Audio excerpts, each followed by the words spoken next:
dan Bapak Ibu sekalian. Atau Pak Bon dulu yang buka, silahkan Pak Bon. Oke, baik, terima kasih Mas Yuda. Ya. Jadi sederhananya begini ya, berangkat dari arahan-arahan sebelumnya terkait Insiluas BUMD, bahwa kita belum mengena dengan leveling pada tingkat presiden atau tingkat pimpinan puncak lainnya, ya apa yang akan disampaikan oleh Pak Kepala, khususnya dalam pengungkapan atau uraian penjabaran dari Insiluas minimal yang sudah di 405 atau AN ya. Itu yang pertama, kondisi bahwa BUMD Indonesia ini tidak sama dengan BUMN dari sisi skalanya ya. BUMD ini berbagai macam dan tidak ada satu komando utama yang mengkoordinir pelaksanaan proses bisnis BUMD Indonesia, berbeda juga dengan BUMN. Terus yang ketiga, dapat diketahui dari awal bahwa sebenarnya dari 18 sektor yang digeluti oleh BUMD ini juga timpang, hanya beberapa sektor saja yang agak menonjol, kata digeluti lebih banyak BUMD dan juga capaiannya juga tidak seragam, ekstrim ya, berbeda ekstrim, ada yang sangat tinggi, ada yang jauh lebih rendah juga banyak, dan sifatnya puncak-puncaknya sedikit-sedikit saja. Dan yang berikutnya adalah bahwa kita mencoba menangkap penjabaran Insiluas ini ke dalam desain pengawasan, inti-inti dari eksistensi dari BUMD itu di Indonesia sudah dapat memberi pengaruh apa gitu. Sederhananya begitu ya. Dan nanti indikator yang akan disampaikan atau terpilih saat ini atau direncanakan saat ini, kita minta akan dapat arahan apakah memang itu dapat di dalam tanda diklaim menjadi indikator yang dapat diberikan oleh BUMD, apakah tidak terlalu besar beban indikator yang ada ini, seperti nanti akan ada mengenai asupan energi dan segala macamnya, protein dan sebagainya, apakah itu dapat diklaim sebagai indikator utama bagi BUMD untuk diperjuangkan oleh BUMD. Nah, ini kita juga tidak memposisikan bahwa BUMD sebagai pemberi pengaruh utama dalam perekonomian Indonesia ya, karena kita tahu posisi BUMD dalam skala maupun dalam prestasi juga minim. Kira-kira gitu, nanti kami menunggu arahan mengenai pokok-pokok konten strategik yang perlu kita tingkatkan dalam desain pengawasan ini. Demikian dari saya, silakan Mas Yuda. Baik, terima kasih Pak Bon. Mungkin saya lanjutkan sesuai dengan TO yang kita sudah rancang, atau TSO ya, Tentative Supervisory Objective. Kita punya 5 insiluas, di mana di insiluas pertama terkait dengan analisis kinerja keuangan, operasional, dan keberlanjutan usaha itu ada 5 TSO. Kemudian untuk yang kedua, analisis kualitas GRC itu ada 3 TSO. Analisis kualitas aksi korporasi itu ada 5 TSO. Kemudian kontribusi terhadap keuangan dan pembangunan ada 17 TSO. Kemudian permasalahan dan hambatan BUMD ada 1 TSO. Rinciannya ada di slide berikutnya. Yang pertama terkait dengan kinerja keuangan, operasional, dan keberlanjutan. Untuk yang keuangan itu nanti ya ini mungkin nggak jauh berbeda dengan tahun sebelumnya.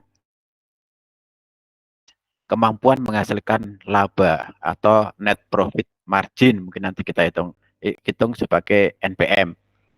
Kemudian juga apakah untuk yang operasional ini ya yang kedua itu nanti akan kita lihat apakah pemilik atau RUPS yang ada di daerah atau pemerintah daerah itu sudah menetapkan indikator kinerja operasional atau belum, itu yang untuk operasional.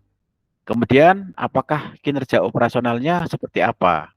Apakah dia masih rendah atau sudah cukup atau mungkin sudah tinggi? Yang berikutnya untuk keberlanjutan ini terkait dengan going concern, nanti kita akan menggunakan seperti yang tahun sebelumnya, yaitu analisis spring gate atau prediksi untuk kebangkrutan dari BUMD yang bersangkutan. Kemudian Di sini juga di keuangan itu ditambahkan lagi terkait dengan kontribusi terhadap fiskal daerah berupa dividen. Itu intinya ya untuk Insilwas pertama. Kemudian yang berikutnya untuk Insilwas GRC ini seperti biasa, G-nya adalah tata kelola, apakah dia sudah baik atau belum tata kelolanya. Kemudian untuk MR itu level 3 atau belum. SPI juga seperti itu, apakah level 3 atau belum. Kemudian yang berikutnya terkait dengan aksi korporasi. Ini kita ambil dua. Walaupun lingkupnya sebenarnya bisa lebih ada investasi dan kerjasama. Di luar ini sebenarnya pedomannya ada juga divestasi dan ada juga PBJ, pengadaan barang dan jasa. Nah, di sini kita ambil dua karena ya mungkin load dari perwakilan dan mungkin yang ada keterjadian yang sudah kita identifikasi. Nah, dari aksi investasi itu kita lihat apakah sudah ada kebijakan dan juga kajian MS-nya. Dan kemudian yang kedua, untuk investasi ini apakah dia memberikan laba atau justru merugikan. Itu yang kedua. Demikian juga untuk kerjasama. Apakah sudah ada pedoman kerjasama, kemudian ada MS-nya tidak, kemudian apakah hasilnya, hasil kerjasama itu menguntungkan atau merugikan. Itu kira-kira. Kemudian yang Insilwas keempat nih, udah masuk Insilwas keempat. Nah ini mungkin yang beda dengan tahun sebelumnya, di mana kita untuk pembangunan daerah itu kita proksikan ke dalam 3 kelompok besar plus 1. Jadi 3 kelompok besar itu sektornya, kemudian kalau 1 itu tambahan impact-nya dengan kehadiran yang 3 tadi. 3 itu yang pertama adalah ketahanan pangan. Apakah pemerintah daerah gitu ya, itu sudah lain dengan aksi untuk ketahanan pangan di daerah yang namanya Rencana Aksi Daerah Pangan dan Gizi atau RADPG. Karena di setiap daerah ini sudah diwajibkan untuk menyusun RADPG. Nah, dari rencana aksi itu, kemudian apakah sudah ada proyeksi atau target-target untuk pemenuhan kebutuhan pangan di daerah? Nah, kemudian diturunkan atau tidak dengan RKAP di BMG. Nah, setelah itu dihitung dari RKAP tadi tercapai atau tidak. Nah, kemudian apakah ini berdampak pada pangan dan gizi. Nah, pangan dan gizi ini ada ukurannya, yaitu AKE. Sebentar, ada telepon saya nih.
Mohon maaf, Pak Dir mau ikut hadir nih, Mbak Keisa dan Mbak Ita. Mungkin nanti akan setelah ini Pak Dir mungkin akan menyampaikan juga. Siapa?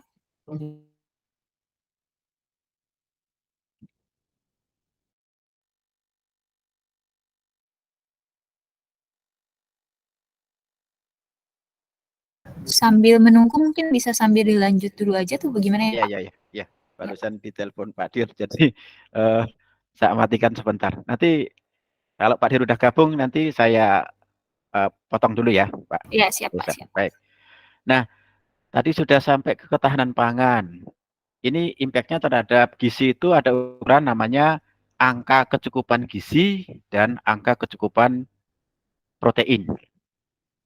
Jadi, sorry, angka kecukupan energi dan angka kecukupan protein, AKE dan AKP. Dan itu bisa diproksikan dari mereka sudah memproduksi terkait dengan pangan atau belum. Misalnya, kalau ada produksi beras, maka bisa dikonversi ke angka kecukupan energi. Kalau misalnya produksi kedelai atau jagung, misalnya produk mereka seperti itu bisa dikonversi ke angka kecukupan energi. Kemudian kalau untuk yang misalnya ikan dan yang sifatnya hewani, ikan, daging, dan sebagainya itu bisa dikonversi ke namanya angka kecukupan protein. Nah, itulah terjemahan dari pangan dan gizi. Nah, itu mungkin katanya juga kita belum mengkaitkan dengan stunting ya, karena kalau stunting itu kan kekurangan gizi gitu ya.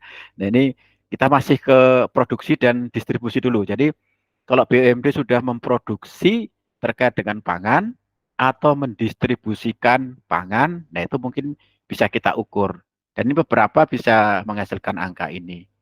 Paling tidak dari sisi jumlah ton yang diproduksi atau jumlah ton yang didistribusikan. Nah, kemudian untuk terkait dengan Mas Widar, ya. Mas Widar, saya potong dikit. Ini Mbak Kesia dan Mbak Ita. Jadi kita di desain pengawasan ini dari seluruh BUMD kita fokus ke tiga sektor ya, pangan, energi dan air. Jadi itu mungkin mengapa tiga dan apakah nanti tiga itu bisa cocok untuk mewakili BUMD, mungkin akan ada bahasan juga ya, mohon diarahkan untuk itu tadi. Mungkin Pak Widar bisa mengulang sedikit mengapa alasannya kita memilih tiga tadi, supaya tidak langsung kepada indikator ini. Ya. Oke, berarti ke latar belakang kalau gitu ya? Ya, sedikit mengenai latar belakangnya.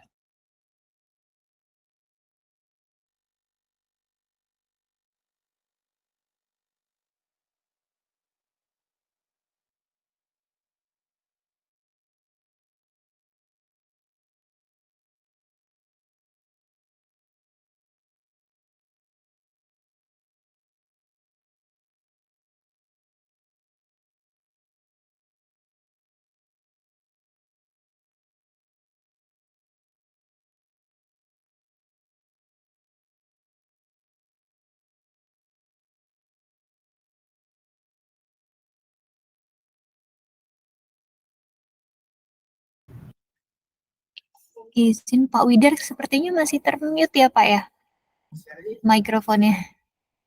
Waduh, saya sudah ini ternyata masih mute ya, sorry. Baik. Nah, ini di latar belakang, ini kita mencoba untuk mengkaitkan dengan kenapa kita mengambil tiga tadi. Yang pertama adalah kita sudah mencari data terkait dengan angka harapan hidup yang dia masih di posisi 2 terendah di wilayah ASEAN. Kemudian ini mencerminkan kesejahteraan masyarakat. Dan kesejahteraan masyarakat itu ternyata sudah diteliti. Sangat tergantung pada kebutuhan dasar berupa pangan, energi, dan air. Penelitian ini dilakukan oleh Bappenas. Dan itu juga merupakan ruh dari RPJMN 2020 sampai dengan 2024. Bahwa sebenarnya kenapa tema-tema yang di RPJMN itu terbentuk yang sedemikian rupa itu termasuk bahas masalah pangan, energi, dan air adalah karena ternyata ini menjadi kebutuhan dasar yang ada risiko kelangkaan. Sehingga masuk sebagai perencanaan pembangunan di Indonesia. Kemudian ada juga penelitian tempat lain dari I Gusti Ngurah Wiratmaja, yaitu Direktur Jenderal Minyak dan Gas Bumi, yang menyatakan bahwa negara yang maju itu adalah negara yang menguasai ketersediaan pangan, energi, dan juga air. Ya, sudah ada penelitian itu. Kemudian juga Badan Pangan Nasional juga pernah mengadakan seminar bahwa peran BUMD pangan itu sangat dinanti. Namun ternyata yang bergerak di bidang pangan itu sangat sedikit. Kemudian dilihat dari indeks ketahanan pangan di Indonesia, ternyata juga masih kategori tahan. Sementara targetnya adalah harusnya sangat tahan, tapi kita masih kategori tahan. Tuh. Kemudian capaian akses air minum layak itu juga baru mencapai 90% dari target, belum tercapai semua. Itu kira-kira, dan termasuk ini selain akses air minum, dia juga akses layak dan aman. Selain aksesnya, tapi dia ada syaratnya layak dan aman. Nah, yang layak dan aman itu juga baru mencapai 11% dari 15% yang ditargetkan. Masih ada gap 4%. Jadi masih banyak yang belum tercapai. Nah, dari ketiga ini, dari berbagai penelitian bahwa ini merupakan kebutuhan dasar, jadi kita merefer kepada Badan Pangan Nasional, Kementerian ESDM, Kementerian PUPR, itu dan termasuk Bappenas ya, itu sangat mendukung penguatan BUMD sebagai pilar ketahanan ekonomi daerah. Jadi artinya level nasional itu kita turunkan ke daerah, sehingga bagaimana sih peran BUMD dalam rangka untuk mendukung ekonomi di daerah, terutama untuk menyediakan atau keterlibatan di kebutuhan dasar tadi, yaitu pangan, energi, dan air yang layak dan aman. Tidak hanya sekedar air ya, tapi harus layak dan aman. Nah, itu kira-kira latar belakangnya. Mungkin cukup ya latar belakangnya. Atau ada perlu dibahas di sini, Mbak Keisa? Lanjut dulu aja, Pak. Baik. Berarti lanjut yang tadi ya. Nah, ini tadi kita sudah sampai ke pangan ya. Nah, masuk ke energi. Kalau tadi di pangan itu ada RADPG, kalau di energi ada namanya RUET atau Rencana Umum Energi Daerah. Yang ini juga merupakan turunan dari KEN namanya, Kebijakan Energi Nasional. Dan ini sudah diwajibkan bahwa setiap daerah itu harusnya mendukung energi nasional ya, kebijakan energi nasional, sehingga ada target di daerah. Nah, dengan demikian, kita akan memproyeksikan apakah pemerintah daerah itu sudah membuat rencana umum energi di daerah. Sudah diturunkan belum ke level daerah? Karena di level kementerian sudah. Jangan-jangan di daerah ada yang belum. Tapi kemarin yang kita lihat, sebagian sudah yang kita lihat itu. Di Lampung sudah, di Jabar sudah, kemudian di Jakarta sudah ada rencana umum energi daerah. Jadi tempat lainnya harusnya ada. Kemudian dari sini apakah RKAP BUMD itu mendukung nggak energi di daerah? Begitu, karena sudah ada BUMD yang memang bergerak di bidang energi. Di Lampung ada, yang kita lihat, di Jabar juga ada, kemudian di DKI kemarin kita belum tahu persis, walaupun ada RUET, tapi keterlibatan BUMD belum ada. Tapi di beberapa tempat, misalnya Kalimantan Timur, ada juga. Gitu. Kemudian dari RKAP BUMD tadi, apakah sudah ada target-target yang mendukung pengembangan energi? Gitu.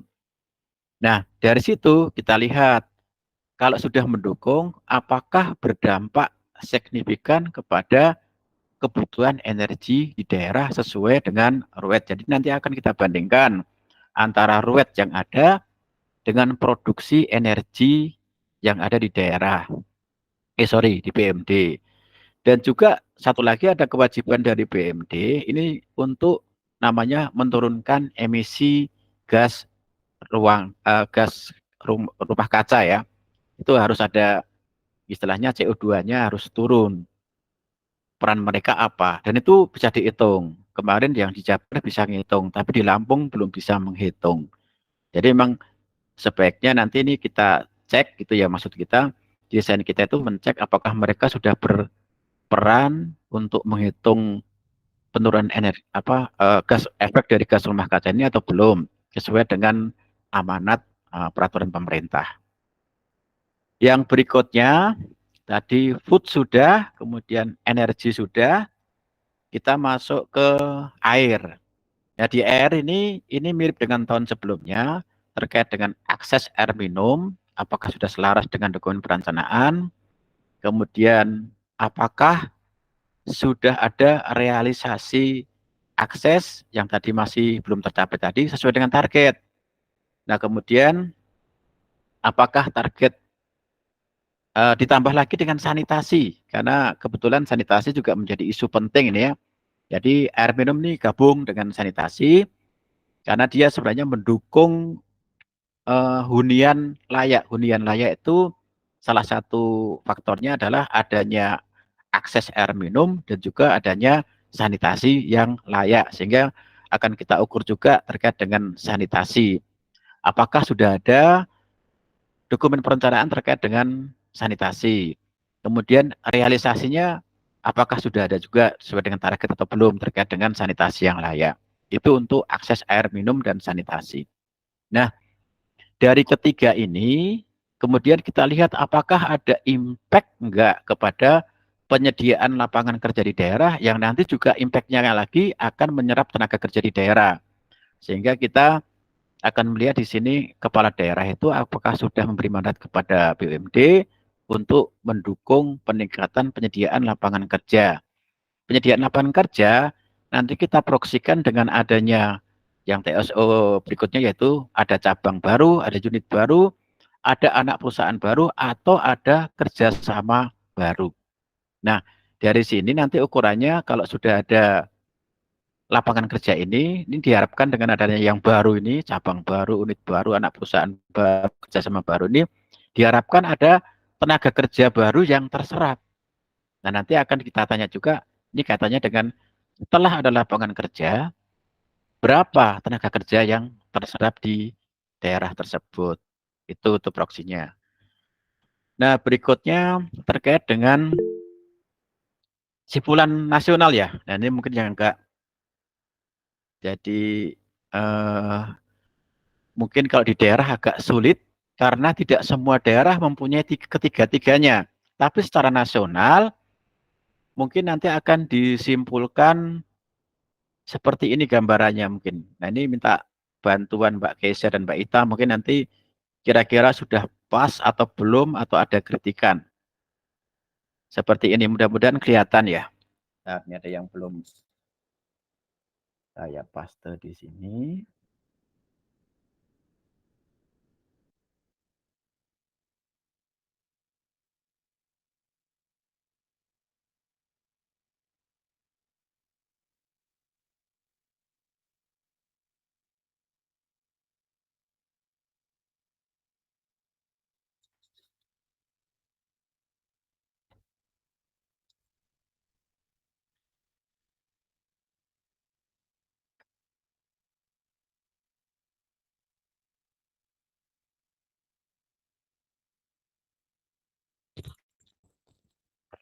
Ya, ini yang untuk simpulan nasional.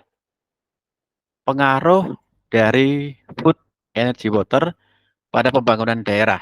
Ini mungkin yang agak krusial nih, Mbak Keisha. Mungkin minta tolong nanti diberikan masukan atau dikritik lah, mungkin kira-kira udah pas atau belum, atau yang seharusnya seperti apa. Saya besarin dulu hurufnya biar kelihatan.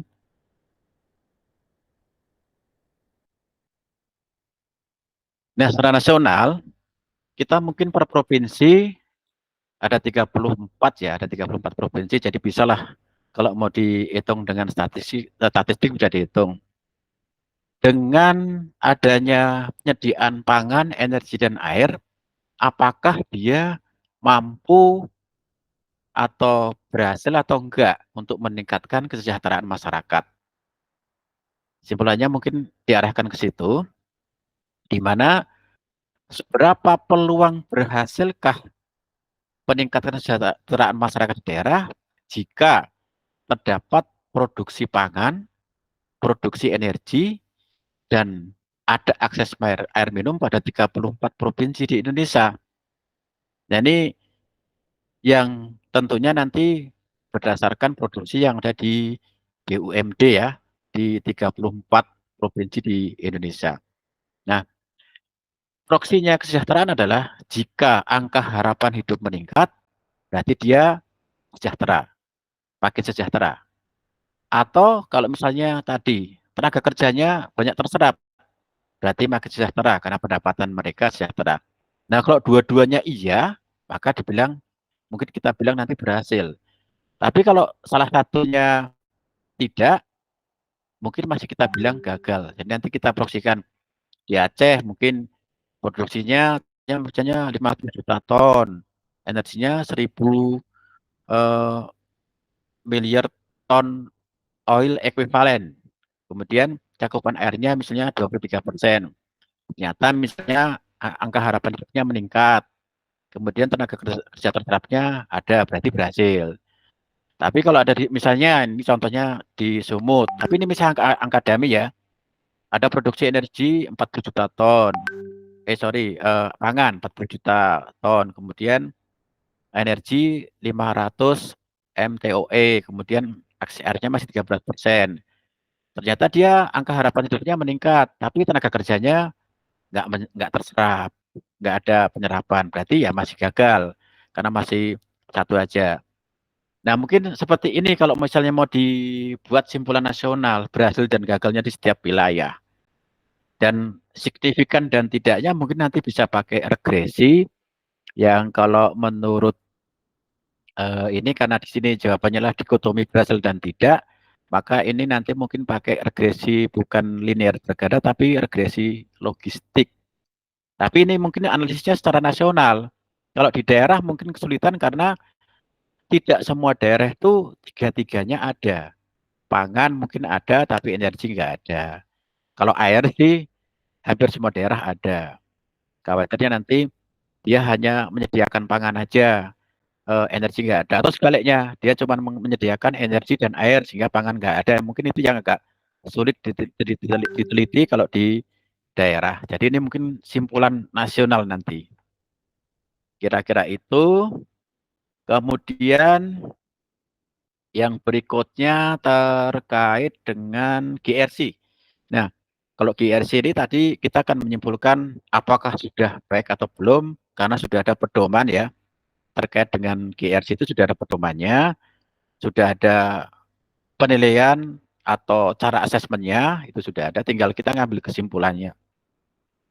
Jadi untuk tata kelola, nanti simpulannya sudah baik atau belum, atau good atau tidak gitu ya. Kalau yang R atau MR itu level 3 atau belum.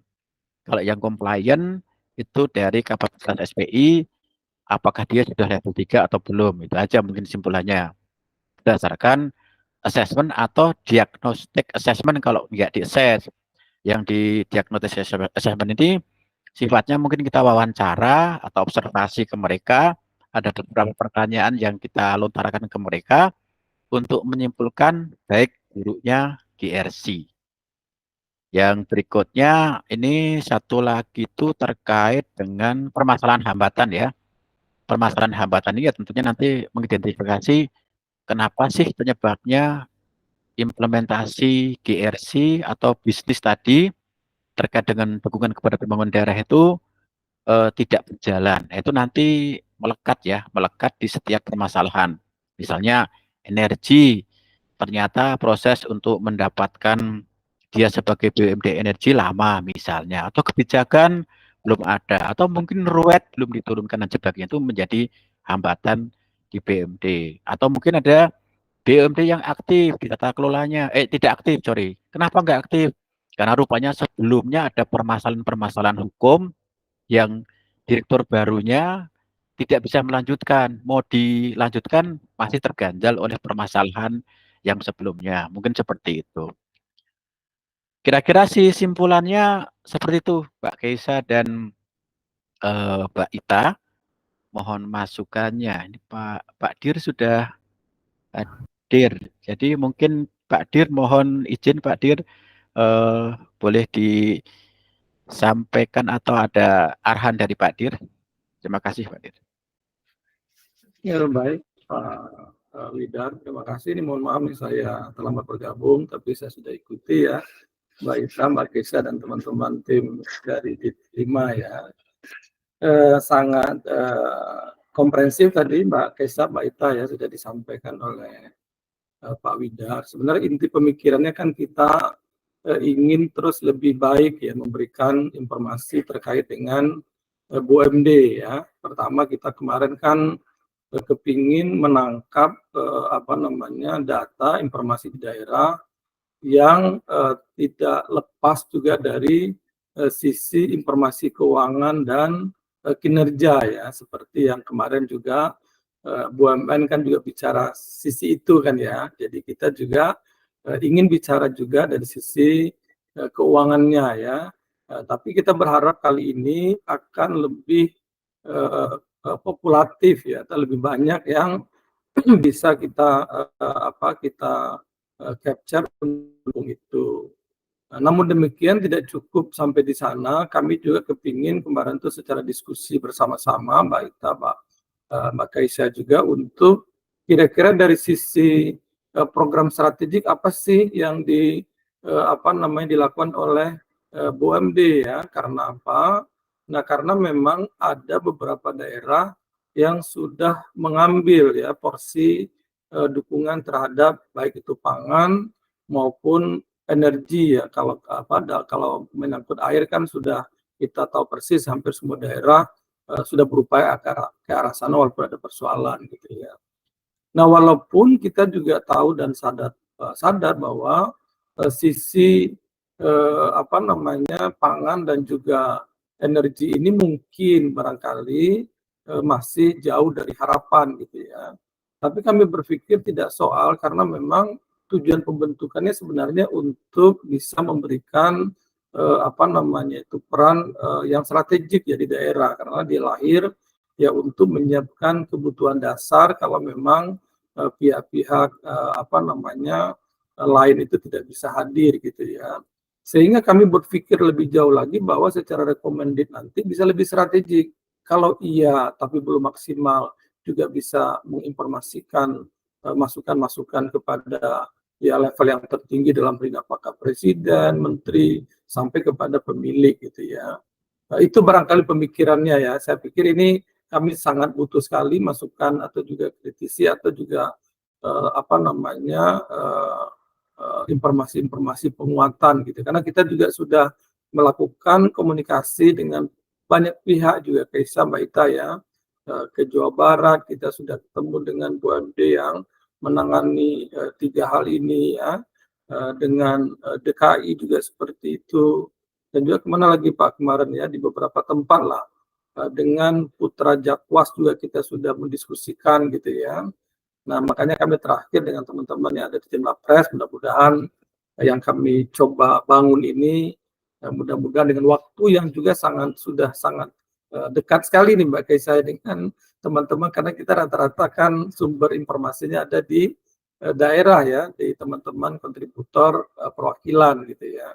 Nah, ini memang kita juga sudah start, ada beberapa kesempatan yang kita diskusi dengan teman-teman perwakilan dalam minggu ini gitu, karena jangan sampai mereka kaget pada saat kita mengharapkan data ataupun support dari mereka ternyata waktunya juga sangat mepet sekali. Mungkin itu barangkali dari saya, tapi secara teknis secara informasi yang lebih detail ya nanti akan lebih banyak nanti mungkin diberikan tanggapannya oleh teman-teman yang sudah beberapa bulan terakhir ini memikirkan ini secara serius nih Kaisa dengan Mbak Ita ya. Mudah-mudahan pemikiran ini bisa membuahkan hasil yang paling tidak di semester 2 ini bisa kita berbuat lebih banyak lah dari sisi Direktorat 5 yang khusus mengampu sisi BUMD, dan nanti juga kita akan sulam lagi dengan informasi BLUD yang juga mungkin punya irisan dan juga punya keterkaitan dengan penyimpulan yang tadi dikatakan Pak Widar, bagaimana sisi angka kesejahteraan atau angka ketahanan hidup masyarakat dengan adanya support dari BUMD maupun Badan Layanan. Mungkin itu barangkali dari saya. Terima kasih saya mengucapkan kepada Mbak Ita juga saya sudah berkenan di waktu-waktu yang memang sangat padat dan sempit ini. Untuk selanjutnya saya barangkali menyerahkan sepenuhnya kepada Mbak Ita, Mbak Keisha untuk bisa mengomentari atau juga barangkali memberikan masukan-masukan yang bisa menjadi bagian dari kami dan tim untuk segera juga mengambil langkah-langkah perbaikan ataupun pelengkapan dari apa yang sudah disajikan oleh Pak Widar tadi. Mungkin itu barangkali. Terima kasih. Saya serahkan selanjutnya ke Mbak Ita dan juga Mbak Keisha. Silakan Pak. Ya, terima kasih Pak Dir, Pak Widar juga atas paparannya. Izin Pak, mungkin saya mendahului Mbak Ita nih untuk hari ini kita diskusi ya Pak ya.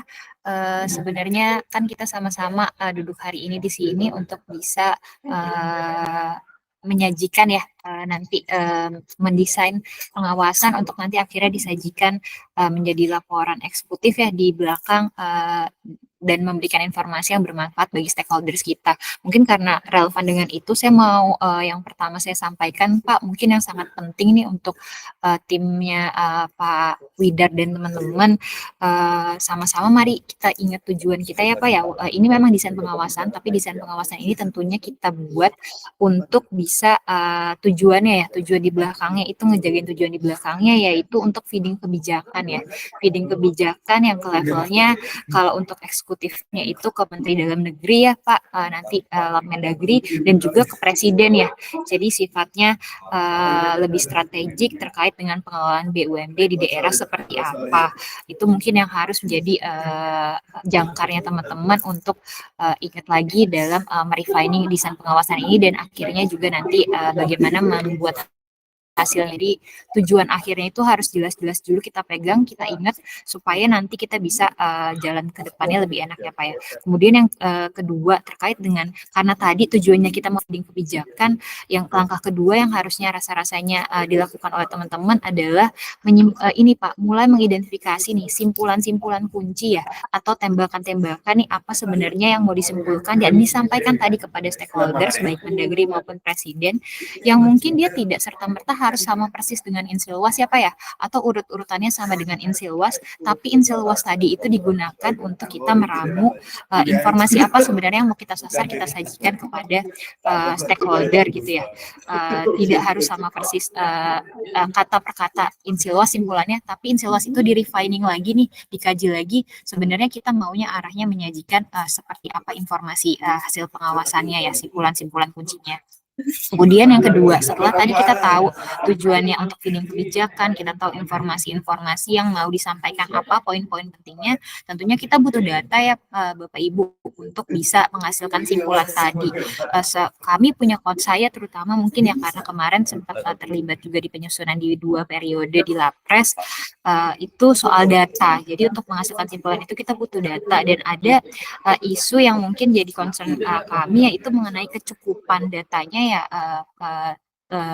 Pak, mengenai kecukupan datanya, terutama mungkin kalau untuk kayak di awal-awal itu kan ngomong soal kontribusi fiskal ya, itu kan memang di awal-awal jadi pintu masuknya untuk cerita yang lain-lain.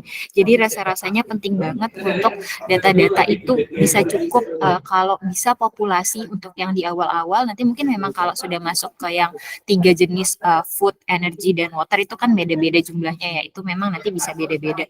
Tapi rasa-rasanya harusnya kecukupan dari sisi jumlah entitasnya itu bisa dijaga ya untuk menjaga keterwakilan dari analisis nanti akan disimpulkan dari data tersebut. Kemudian yang kedua terkait data validasi juga ya Pak ya. Nanti kan kayaknya teman-teman di 405 sepengetahuan saya banyak data-data yang sifatnya dimintakan dari perwakilan untuk diambil gitu, dipastikan ada langkah kerja yang memang mengharuskan data itu tervalidasi dan dan tidak hanya mengambil asersi atau dari dokumen-dokumen yang ada gitu dari obliknya gitu ya dari BUMD-nya, tapi juga dilakukan pengujian yang diperlukan gitu. Jadi datanya bisa tervalidasi dengan baik. Kemudian setelah tadi kita dapat datanya, tentunya untuk menghasilkan simpulan itu harus bisa dianalisis dan rasa-rasanya untuk analisis ini kalau udah sekarang udah gak bisa lagi kita hanya menyajikan analisis yang sifatnya deskriptif ya, sekedar sekian yang laba, sekian yang rugi. Kemudian kalau misalnya BUMD jasa air sekian yang K3-nya terpenuhi atau enggak, tapi harusnya bisa dianalisis lebih dalam gitu, apa sih sebenarnya impact atau dari keadaan tersebut ya, simptom tersebut yang ditunjukkan oleh data dari analisis deskriptifnya, kemudian penyebabnya apa, sehingga bisa diidentifikasi nih area-area perbaikan apa, pembenahan yang harus dilakukan oleh pemangku kebijakan kalau untuk di laporan eksekutifnya yang harus ditindaklanjuti gitu. Dan mungkin memang kalau nanti tetap di laporan individunya akan muncul tuh area-area perbaikan yang sifatnya operasional, tapi itu cukup di laporan individunya aja. Tapi untuk di strategisnya area-area kebijakan yang area-area pembenahan yang sifatnya lebih strategis apa gitu. Kemudian yang terakhir mungkin Pak, ini secara garis besar aja ya, nggak detail per detail. Yang terakhir, saya tadi karena Pak Widar kayaknya kalau yang saya tangkap ingin menyajikan sebenarnya bagaimana sih semacam pengaruh ya Pak ya dari keberadaan BUMD yang ada 3 jenis ini terhadap kesejahteraan masyarakat ya. Mungkin kalau boleh saya mengingatkan gitu ya Pak ya, kayaknya kalau untuk menyimpulkan implikasi atau kausalitas hubungannya ya pengaruh gitu, kayaknya harus sangat hati-hati sekali untuk memilih arah penyimpulan ke sana. Kalau memang dipilih pun harus dengan metode yang balik lagi kecukupan data itu harus ini dan harus dijaga metodenya juga. Tapi rasa-rasanya kalau tadi seenggaknya bisa dengan lebih dari analisis deskriptif mengidentifikasi impact dan penyebab sehingga bisa dilihat nih area-area pembenahannya apa, atau misalnya ternyata memang nggak buruk-buruk semua nih BUMD, ada mungkin yang pengelolaannya bagus, itu bisa dijadikan contoh best practice gitu yang dijadikan contoh atau case study di dalam nanti hasil dari pelaksanaan pengawasannya gitu ya. Kurang lebih kayaknya seperti itu Pak Widar dan teman-teman. Nanti mungkin Mbak Ita ada yang kalau ada yang mau ditambahkan. Tapi saya juga jadi ini Pak, BUMD. Saya baru dengar BUMD pangan nih Pak. BUMD pangan tuh pasar atau beda lagi ya Pak sama pasar? Atau ada lagi BUMD pangan yang selain dari pasar ya Pak? Oh ya, Menarik baik. soalnya nih Pak. Iya, iya, iya. Baik, baik. Jadi mungkin tadi ada yang perlu ya, karena kemarin Mbak Kesya fokusnya ke TO, jadi ada yang saya lompatin tadi kan. Untuk Iya, iya, menentukan klasifikasi itu ini Mbak. Nah, terlihat ya? Iya, terlihat Ya, Pak. ya oke. Jadi ini kita merefer untuk pangan itu merefer ke Badan Pangan Nasional. Dari seminar mereka itu menyatakan bahwa BUMD yang bergerak di bidang pangan itu dia kombinasi. Dia tidak menyatakan dirinya sebagai pangan, tapi misalnya bergerak di klasifikasi yang ada di profiling kita, dan itu merefer juga ke klasifikasi yang ada di KPM, Badan untuk yang penanaman modal di Indonesia, dan juga BPS, karena itu digunakan di semua tempat sebagai OSS atau online single system ya. Jadi semua perizinan usaha itu mengacu ke OSS itu secara nasional. Ada 21 klaster. Nah, yang untuk pangan itu di klaster pertanian, kehutanan, perikanan. Itu klaster pangan. Kemudian industri pengolahan, yang ada juga yang mengolah mungkin daging, mengolah telur dan sebagainya, itu menjadi bagian dari pangan. Kemudian pedagang besar dan eceran, ini yang jual beras, jual minyak, jual jagung, atau jualan apa, kedelai, komoditi pangan, itu masuk ke pangan. Kemudian juga akomodasi dan penyediaan makan minum. Nah, ini mungkin ya restoran ya kalau ada ya, yaitu yang terkait dengan pangan masuk ke situ. Kemudian aktivitas yang penyewaan sewa guna usaha dan hak opsi, ini termasuk pasar nih. Kalau pasar itu misalnya dia ikut menjaga stok pangan atau OPM, operasi pasar untuk kebutuhan bahan pokok, itu masuk ke situ. Jadi dia nggak menyatakan diri ini BUMD pangan, tapi ini dari berbagai klaster itu sepanjang dia bergerak di supply chain dari ketahanan pangan, maka dia bisa dikategorikan ke badan BUMD pangan. Gitu Mbak Kesia. Demikian juga energi. Di energi ini yang terkait dengan klaster pertambangan dan penggalian dan juga klaster pengadaan listrik, gas, uap air panas, dan udara dingin. Nah, untuk yang jasa air sendiri dia masuk ke klaster namanya treatment air limbah, treatment dan pemulihan material sampah, dan aktivitas remediasi. Nah, ini yang kita jadikan acuan untuk mengklasterkan kembali dari namanya KBLI, klasifikasi baku lingkup usaha di Indonesia. Itu kita klaster kembali. Jadi BUMD ini sebagian udah kita identifikasi dan dia ada di, nah sini Mbak, ini. Jadi di pangan itu terlalu kecil enggak ya? Mudah-mudahan kelihatan. Nah ini. Untuk yang air itu ada 395, tapi yang kita evaluasi nanti 392 atau 393 gitu. Kemudian untuk pangan itu ada sekitar 120 di 32 perwakilan, tapi ini ada perubahan juga, nanti masih kita pastikan kembali. Ini berdasarkan profiling tahun sebelumnya nih Mbak Keisa. Jadi teman perwakilan kemarin sudah kita sosialisasi dan sementara sih belum ada yang menyatakan bukan sekian jumlahnya, belum ada Mbak. Ini sudah kita bagi juga ke perwakilan. Energi ada 38 di 23 perwakilan. Namun ini kan semua nggak kita ambil. Jadi sesuai dengan kemampuan alokasi yang ada di PKPT itu kemarin, sebentar saya carikan slide-nya. Nah ini, akhirnya strategi lokus pengawasan itu ada di slide 6 Mbak. Kenapa kita dapat 525? Itu karena ini alokasi perwakilannya sudah ada. Mana yang air, mana yang pangan, mana yang energi, termasuk nanti aksi korporasi Mbak, yang tadi ada investasi dan kerjasama.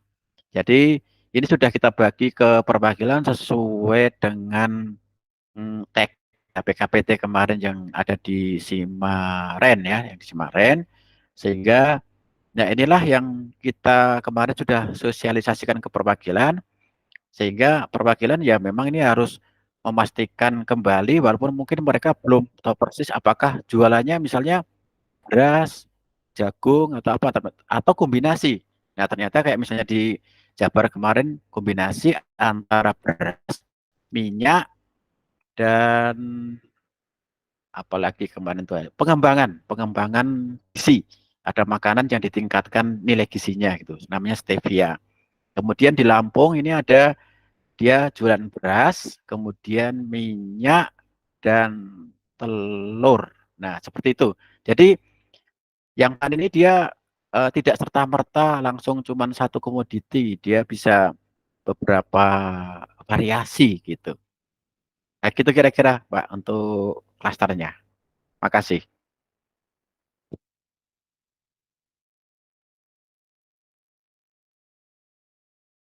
Siap. Pemangkasan di pangan itu berdasarkan izin usahanya tadi itu ya Pak ya, kelompok-kelompok izin usaha itu. Iya, Mbak.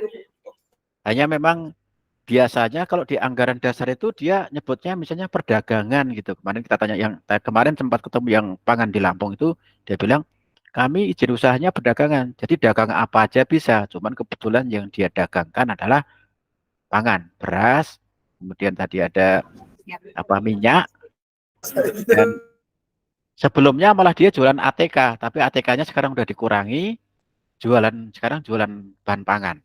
Sama juga dengan yang di Jogja kemarin tuh, awalnya dia SPBU, tapi SPBU-nya kebetulan apa tidak bergerak secara masif lagi, sehingga dia buka toko. Tokonya jualan beras seperti itu. Sama juga dengan di Jabar. Jabar itu dia malah mau mengembangkan kayak lemon untuk gizi dari apa buah-buahan gitu ya.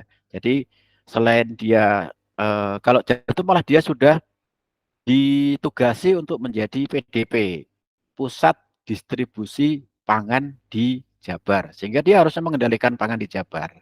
Tuh, jadi sangat bervariasi ini, Mbak Keisa. Cuman nanti kita hitung produk mereka apa atau distribusi mereka apa. Kalau produk berarti mereka punya rice milling, kayak di Jakarta itu punya dia, punya untuk membuat beras. Jadi dia punya penggilingan beras, jika dia memproduksi beras. Tapi kalau daerah lain kayak yang di Lampung ini, untuk produksi berasnya baru direncanakan 2024, tapi sekarang sudah jualan beras. Jadi dari sisi distribusi untuk produksinya di tahun depan. Seperti itu yang kita tangkap, Mbak Kesha. Jadi untuk pangan itu memang sangat bervariasi, tidak saklek satu komoditi. Sehingga kita nanti akan kaitkan dengan kalau mereka sudah ya mendukung 14 komoditi pangan pokok, ya itulah peran mereka. Kita hitung nanti seberapa banyak mereka hasilkan, satuannya ton, kemudian dikonversi tadi ke angka kecukupan energi atau angka kecukupan protein, yang itu juga merupakan ukuran dari ketersediaan pangan atau ketahanan pangan. Salah satu ukuran ya, kita nggak bisa langsung semuanya kita ambil untuk ketahanan pangan, karena ketahanan pangan itu termasuk nanti keterjangkauan.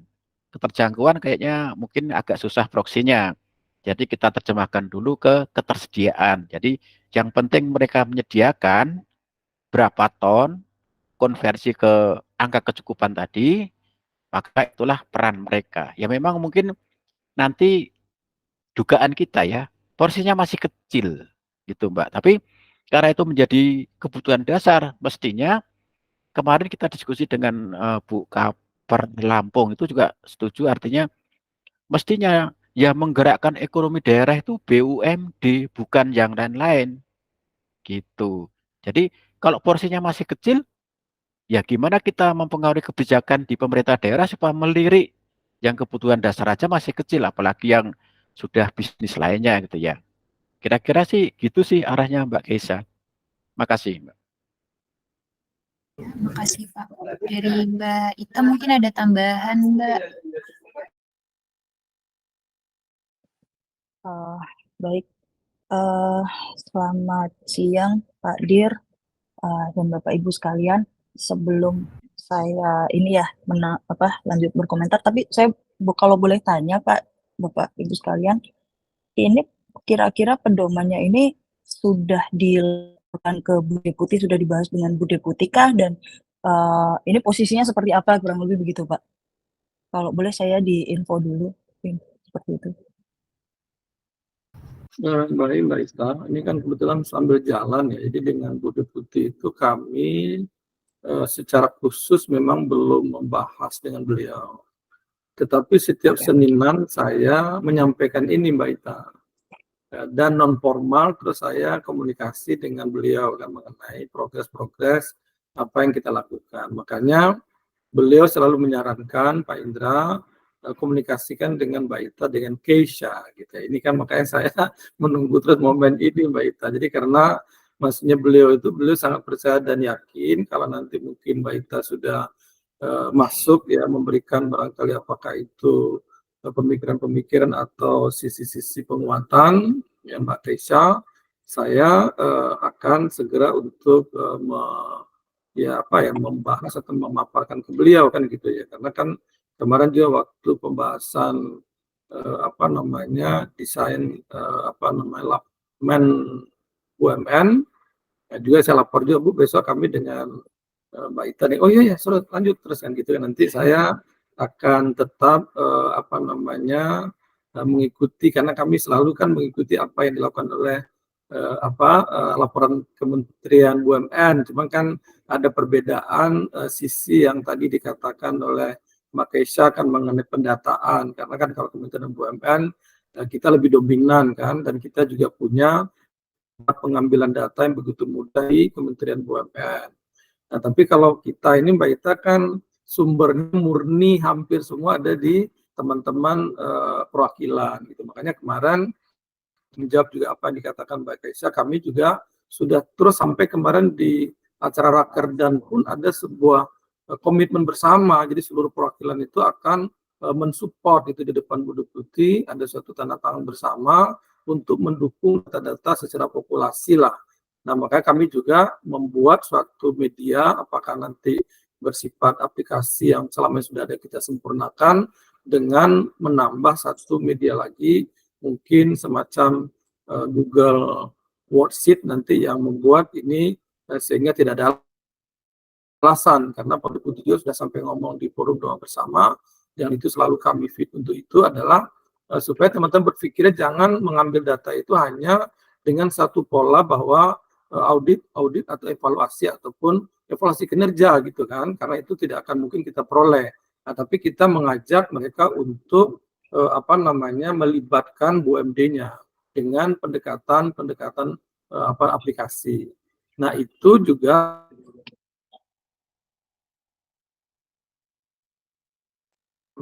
sisi validnya. Jadi kita minta tanggung jawab perwakilan untuk tetap memfilter dulu sebelum menyampaikan ke kita atau sebelum kita mendapatkan data itu. Seperti yang kemarin waktu kita dengan Kementerian BUMN, Mbak Ita ya, kita misalnya menyangkut data hasil perhitungan kandungan lokal kan seperti itu juga kan. Jadi SPI mereka kan menyatakan bahwa data sudah benar, baru nanti kita mengkompilasi untuk bagian dari pelaporan. Contoh itu juga kita akan nanti lakukan untuk sisi kontribusi data-data dari perwakilan kita. Nah, mungkin itu barangkali penjelasan. Nanti kalau yang tambahannya teman-teman Pak Widar bisa menambahkan lagi ya. Baik Pak, terima kasih. Pertama, gimana ya? Saya sih ini Pak, untung kita diskusinya di depan gitu ya. Kalau kemarin-kemarin kan biasanya saya sama Keisha-nya kan ketemu kita ketemu biasanya di akhir gitu pada waktu pelaporan gitu. Jadi memang ruang gerak kita terbatas. Nah, cuman karena ini mumpung kita masih punya banyak waktu gitu Pak untuk penyesuaian, saya mohon izin Pak Dir untuk menyampaikan dengan apa adanya gitu ya, concern yang mungkin kami temui gitu. Beberapa tadi Mbak Keisha sudah sampaikan gitu tentang penyimpulan, tentang validitas data dan lain sebagainya. Terus terang kalau saya sih kemarin waktu di share bahannya memang mencatat beberapa concern, dan terus terang juga tadi setelah mendengar penjelasan kok rasanya malah bertambah concernnya gitu. Mohon maaf Pak Dir. Jadi saya mohon izin dulu nih. Mungkin nanti catatnya gitu. Yang pertama Pak, ini soal ide besarnya dulu gitu ya. Ide besarnya dulu gitu. Kami memahami bahwa teman-teman di 405 ini pertama berusaha memenuhi Insilwas dan kedua berusaha menyasar sesuatu yang besar gitu. Dan rasanya memang kita harus ke arah sana. Terkait tema yang diangkat kali ini, tadinya nih saya waktu mendapat bahannya gitu, bicara soal food energy water nexus, wih seru nih saya pikir gitu kan. Memang ini isu apa ya yang harus diselesaikan negara gitu kan. Nah, cuman di bagian nexusnya ini nih Pak gitu. Bagian nexus, ketika saya membaca nexus itu saya expect bahwa ini teman-teman akan membahas tentang bagaimana tiga sektor ini, pangan, energi, dan air ini akan saling competing atau saling beririsan, dan bagaimana kalau misalnya ada isu-isu yang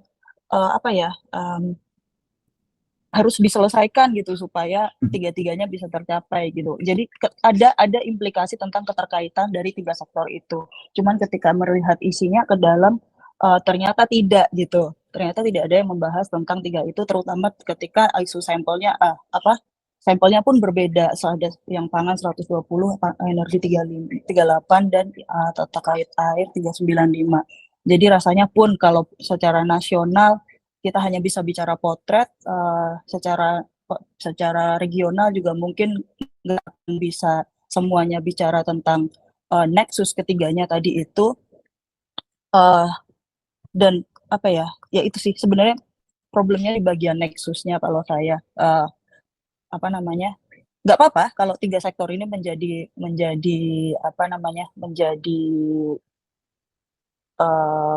tiga area atau tiga cluster yang jadi fokus, nggak apa-apa. Tapi cuman tadi soal saya belum dapat bagian nexusnya tadi itu. Itu yang pertama. Kemudian kedua itu soal simpulan tadi Mbak Keisha udah menyampaikan tentang simpulan akhir kita akan disampaikan kepada pembuatan gitu kan. Jadi rasanya nih mungkin bisa di ini Pak Dir, ketika kita mau mengangkat simpulan tertentu, bisa dibayangkan juga teman-teman, didorong juga teman-teman untuk membayangkan apa sih sebenarnya yang mau didorong oleh BPKP gitu. Tadi Mbak Tegesia juga udah menyampaikan bahwa penyampaian akhirnya tidak harus sama dengan Insilwas gitu, nggak harus satu-satu seperti menjawab soal ujian. Saya kalau dilihat tadi kan ada banyak tuh TSO-nya, ada 31 TSO. Nah, saya yang belum kebayang itu tentang bagaimana 31 TSO itu akan mengerucut menjadi simpulan-simpulan utama yang akan diangkat. Kalau berkaca, mohon izin Pak Dir, Pak Widar dan teman-teman semuanya, kalau berkaca dari pengalaman kemarin-kemarin dan melihat apa yang dirancang sekarang di bayangan kami, di bayangan saya kalau setidaknya, di bayangan saya, teman-teman nanti ketika membuat lapmen ataupun mempersiapkan SHP dalam rangka lapres, teman-teman akan tetap menghadapi kesulitan yang sama gitu. Misalnya terkait kontribusi keuangan gitu atau kontribusi fiskal. Di dugaan kami mungkin teman-teman akan menghadapi kesulitan yang sama berupa ini setidaknya. Teman-teman akan bisa menyajikan fenomena, menyajikan potret, mendeskripsikan. Tapi ketika menangkap fenomena itu sepertinya belum terlihat bagaimana ini akan bisa diperdalam gitu, diperdalam dalam artian bagaimana kemudian pemerintah dalam hal ini mungkin Pemdanya, mungkin Kemendagri atau siapapun yang terkait di sini akan bisa menyelesaikan fenomena yang ditangkap. Contohnya nih Pak, tahun lalu itu kan sudah sebenarnya nih tahun lalu itu kita sudah mengangkat soal beberapa indikasi-indikasi atau fenomena-fenomena di bagian kinerja keuangan gitu, seperti PMD-nya besar gitu, tapi setelah dilihat loh kok ekuitasnya ternyata bahkan nggak sebesar PMD-nya, lari kemana gitu. Bagian itu yang udah pernah diangkat fenomenanya aja itu kan belum bisa terjelaskan nih, ini kok bisa terjadi gitu, kok bisa terjadi, kalau misalnya ini bisa terjadi penyelesaiannya seperti apa, bagaimana mencegahnya, itu kan belum bisa terjawab tuh Pak. Jadi kalau boleh saran Pak, ini kan kita sudah bertahun-tahun nih mengawasi BUMD, data-data keuangan kita banyak. Teman-teman mungkin bisa menganalisis dulu nih berdasarkan data historis, kira-kira fenomena apa yang akan ditangkap dan menjadi fokus dalam tahun ini. Misalnya apakah tadi akan melanjutkan tentang ekuitas, atau barangkali saya sempat melihat ada pembahasan tentang investasi.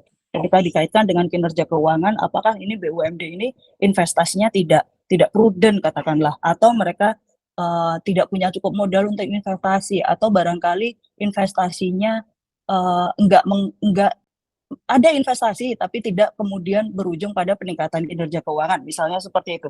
Jadi barangkali sudah bisa diperdalam dulu atau difokuskan dulu akan menyasar isu-isu apa dalam kinerja individu per BUMD-nya, dan kemudian dieksplor lebih lanjut isu-isu tata kelola apa yang mengemuka sehingga itu bisa mengerucut jadi feeding kita baik itu ke BUMD, baik maupun ke Pemda sebagai pemegang sahamnya gitu kan, atau barangkali ke kebijakan nasionalnya. Itu yang pertama Pak. Hal yang sama kemarin kami juga sampaikan kepada teman-teman yang mempersiapkan di 401 ya kalau nggak salah, yang mempersiapkan untuk topik tata kelola BUMN. Jadi data-data yang ada mungkin barangkali bisa dianalisis dulu untuk menyasar kira-kira di tahun ini kita akan fokus di isu apa gitu. Itu yang pertama terkait kinerja keuangan, mungkin kinerja operasional juga seperti itu. Kemudian untuk yang bagian besar kedua yaitu tentang kontribusi ke pembangunan daerah. Dalam hal ini teman-teman berusaha memfokuskan pada 3 sektor yaitu energi, pangan, dan air. Untuk energi rasanya nggak terlalu masalah Pak. Tadi Mbak Keisha juga sudah menyampaikan bahwa barangkali bisa fokus pada hal-hal baik apa yang dilakukan. Misalnya nih ada daerah atau ada provinsi atau Pemda yang BUMD-nya ternyata kontributif sekali untuk mendukung pencapaian ruwetnya atau ruwetnya bagus gitu.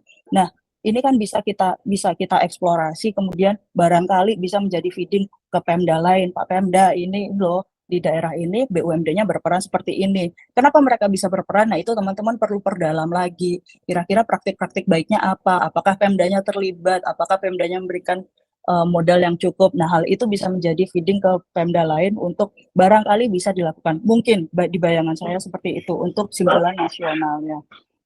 Itu untuk energi nggak terlalu masalah rasanya, cuman masalah mungkin nanti perlu dipikirkan angle penyajiannya seperti apa. Kemudian untuk pangan tadi Mbak Keisha juga sudah menyampaikan, emang BUMD pangan itu apa sih gitu, kira-kira seperti apa? Berkaca pada teman-teman di BUMN, kemarin ketika bicara di sektor pangan itu peran BUMN aja kan sangat kecil gitu. Sehingga ketika menghubungkan ke sana, kira-kira seperti apa kita mengangkatnya itu juga kemarin juga kesulitan ya kayak ya. Sehingga pada akhirnya kita cuma membahas tentang bagaimana BUMN pangan itu bisa melaksanakan penugasan-penugasan pemerintah di ketahanan pangan. Ini jadi kira-kira akan arahnya kemana ini tadi apa namanya? Saya terus terang belum kebayang, Pak. Jadi di bayangan saya nih apa namanya? Dengan tadi tuh menyasar ke indikator-indikator yang diangkat mungkin bisa terpetakan sebarannya dan lain sebagainya, tapi apa yang bisa diangkat kok saya rasa nanti teman-teman ketika menyusun laporan menteri itu akan masih kesulitan. Itu yang pertama, itu yang soal pangan. Kemudian yang terkait air, saya rasa kalau di 405 BUMD pengelolaan jasa air ini kan yang salah satu yang paling matang gitu ya, datanya paling komprehensif. Tapi mungkin kalau boleh Pak Dir, kemarin kami baru di-share tentang adanya Inpres 1 tahun 2024.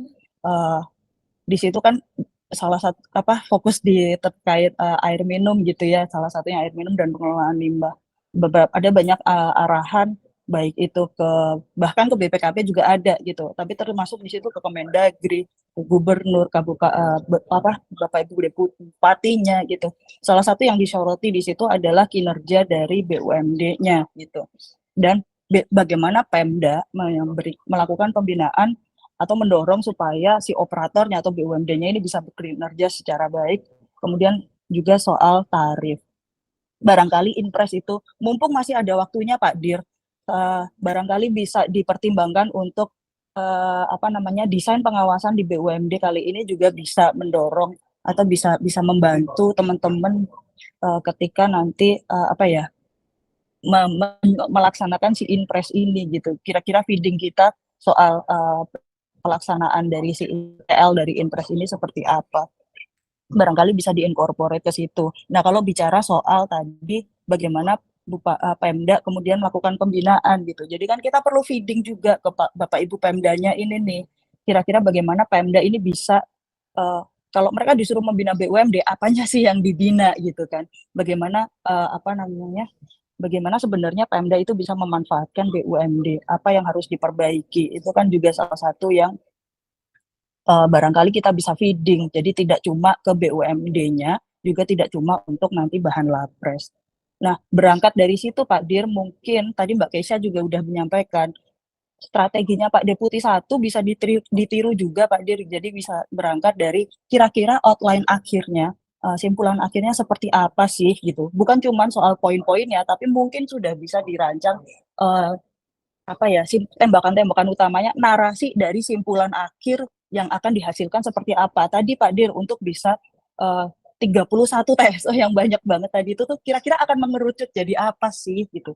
Ketika bicara soal kinerja keuangan, itu apa yang mau didorong tentang kinerja keuangan. Ketika bicara kontribusi ke pembangunan, itu apa yang mau didorong ke situ.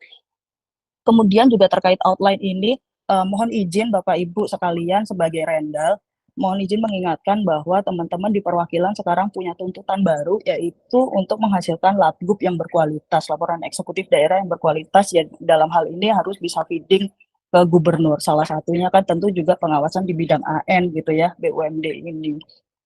Jadi barangkali mulai bisa dibayangkan juga laporan akhirnya, bukan template laporan ya Mbak ya, tapi tentang simpulan akhir, bagaimana simpulannya ini akan bisa dimanfaatkan secara individu itu untuk perbaikan di level korporasinya, kemudian secara regional, ini simpulan atau konsolidasi atau sintesisnya per regional, per provinsi seperti apa, untuk feeding kebijakan ke Bapak Ibu Gubernur gitu ya, Pak Kaper bisa manfaatkan simpulan atas pengawasan BUMD ini untuk bisa feeding ke Gubernur, kemudian untuk nasionalnya ini sedang dicoba dirancang sama teman-teman, kami apresiasi itu juga.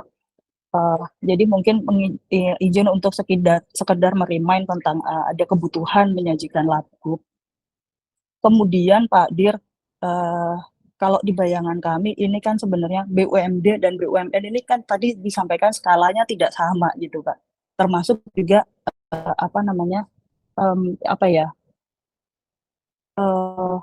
concern dari regulatornya, kemudian concern dari Pemdanya, pemerintahnya gitu kan, itu kan juga memang berbeda gitu. Ini kalau pemerintah nasional ini sudah cukup banyak menggunakan atau memanfaatkan BUMN dan udah cukup banyak mendorong perbaikan-perbaikan di BUMN, sementara kalau di daerah sendiri kan sepertinya istilahnya baru memulai nih Pak, kalau kita boleh bilang gitu. Kita lagi mau dorong untuk lebih care ke sana gitu. Jadi mungkin istilahnya apa ya? Mungkin kita bilang pelan-pelan Pak Supir gitu kan.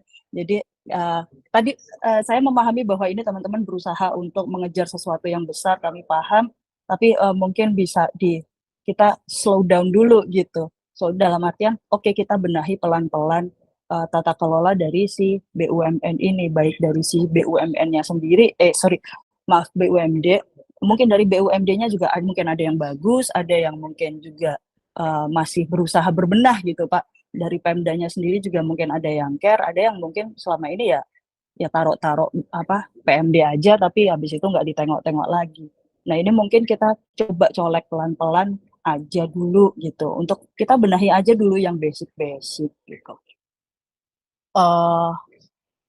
Itu kemudian terakhir ini mohon izin Pak Dir, mohon maaf sebelumnya terkait simpulan akhir tadi ya, simpulan nasionalnya soal bagaimana peran atau kontribusi dari BUMD untuk pembangunan di daerah yang diproyeksikan tadi kalau nggak salah AHH dan IPM. Rasanya Pak Dir ada dengan konstruktif di pengawasannya saat ini, kami kalau di saudari bahan itu, saya pribadi Pak Dir, kalau di saudari bahan itu saya rasa saya nggak akan berani untuk mengangkat simpulannya. Berkaca dari Efran itu kan juga sebenarnya menyasar ke sana tuh, bagaimana intervensi daerah itu berkontribusi untuk bisa mencapai indikator-indikator makro di daerah, atau dalam istilahnya teman-teman itu ultimate outcome untuk masing-masing sektor.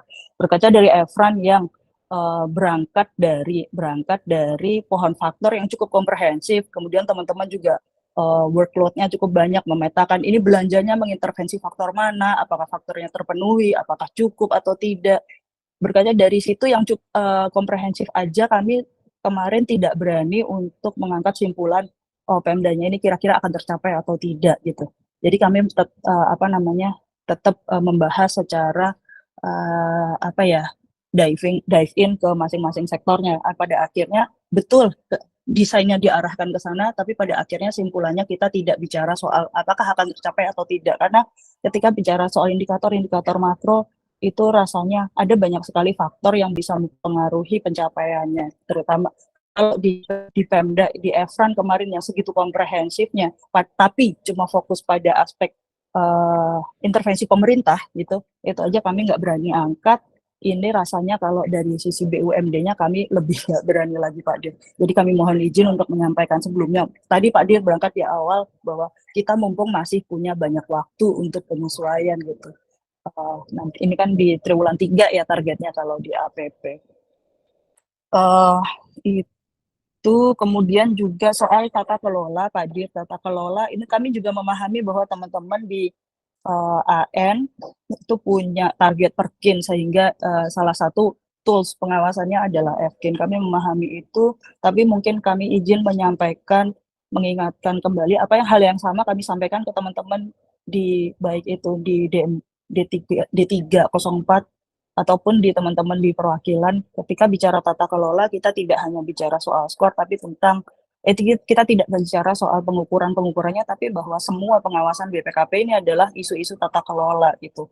Jadi untuk kualitas tata kelolanya betul, mungkin teman-teman toolsnya adalah FKIN, kinerja sehat tidak sehat dan lain sebagainya, tapi mungkin juga bisa diinkorporasikan dengan pengawasan yang lain seperti tadi aksi korporasi. Terutama aksi korporasi ini kan dari sekian ratus BUMD itu sampelnya nanti 8 BUMD di 7 perwakilan gitu kan. Jadi barangkali nanti terkait aksi korporasi, tadi Mbak Sekaisha juga udah menyampaikan penyajiannya, mungkin kamarnya tidak sendiri, tapi memang aksi korporasi, kemudian kinerja operasional, barangkali di situ penyebab-penyebabnya atau analisis mendalamnya kualitas tata kelola dan lain sebagainya itu bisa dilebur saja tentang mengcapture fenomena-fenomena atau isu-isu tata kelola apa yang dihadapi di BUMD.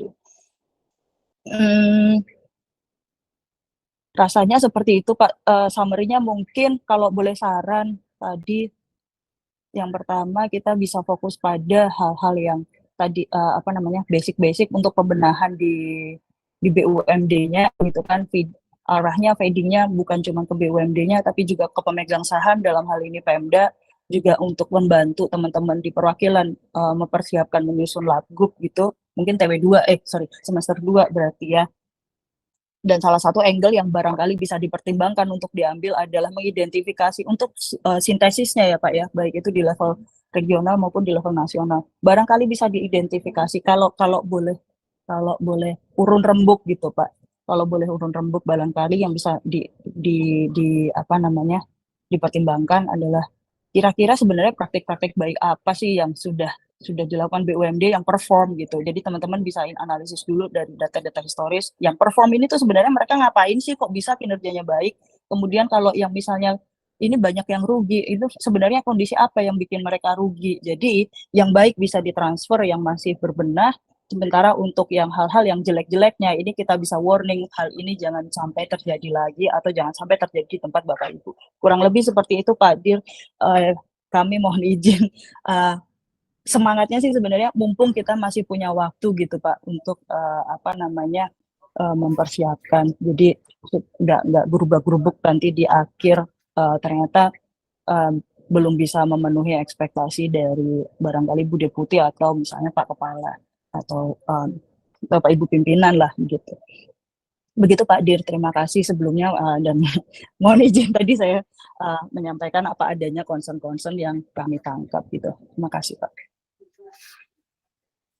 Baik, terima kasih Mbak Ita, sangat luar biasa saya pikir. Cuma ini ada sedikit Mbak Ita nih mengenai kami kan akan buat laporan semester 2 nih.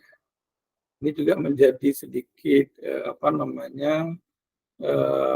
persoalan kami nih kan, karena kita kan diminta untuk selalu di semester 1, semester 2 kan, apalagi ini kan ada terkait dengan APP kita kan jatuhnya di TW3 gitu. Makanya kemarin kami juga minta teman-teman untuk memajukan gitu, dalam arti kata memulai lebih awal gitu ya, untuk bisa tadi menangkap atau mendapatkan data dan informasi yang nanti membantu kita membuat laporan Mbak Kaisa. Jadi saya sependapat tadi memang pertama kalau dari sisi keuangan ini kan, kalau dari sisi air kan tidak ada soal, tinggal nanti kita akan dalami seperti yang Mbak Ita katakan tadi, mungkin mengapa sih kerugian atau barangkali juga persoalan-persoalan keuangan itu ada kan gitu ya.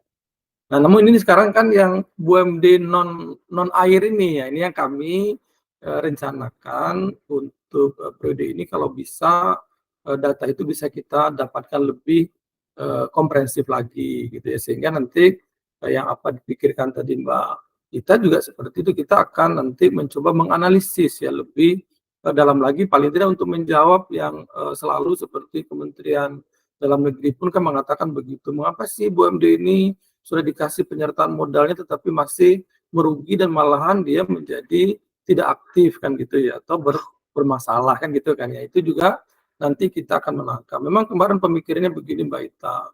Jadi kalau untuk urusan keuangan ini kan sejauh nanti data itu bisa masuk lebih banyak ya, lebih maksimal, tentu daya analisis kita kan bisa lebih maksimal kan gitu ya, untuk tadi masukannya juga bagus terkait dengan bagaimana sisi KPM-nya atau sisi pemerintah daerahnya kan gitu ya. Nah itu nanti barangkali memang kita akan mencoba fokus ke sana ya, nanti coba teman-teman dibantu. Nah untuk yang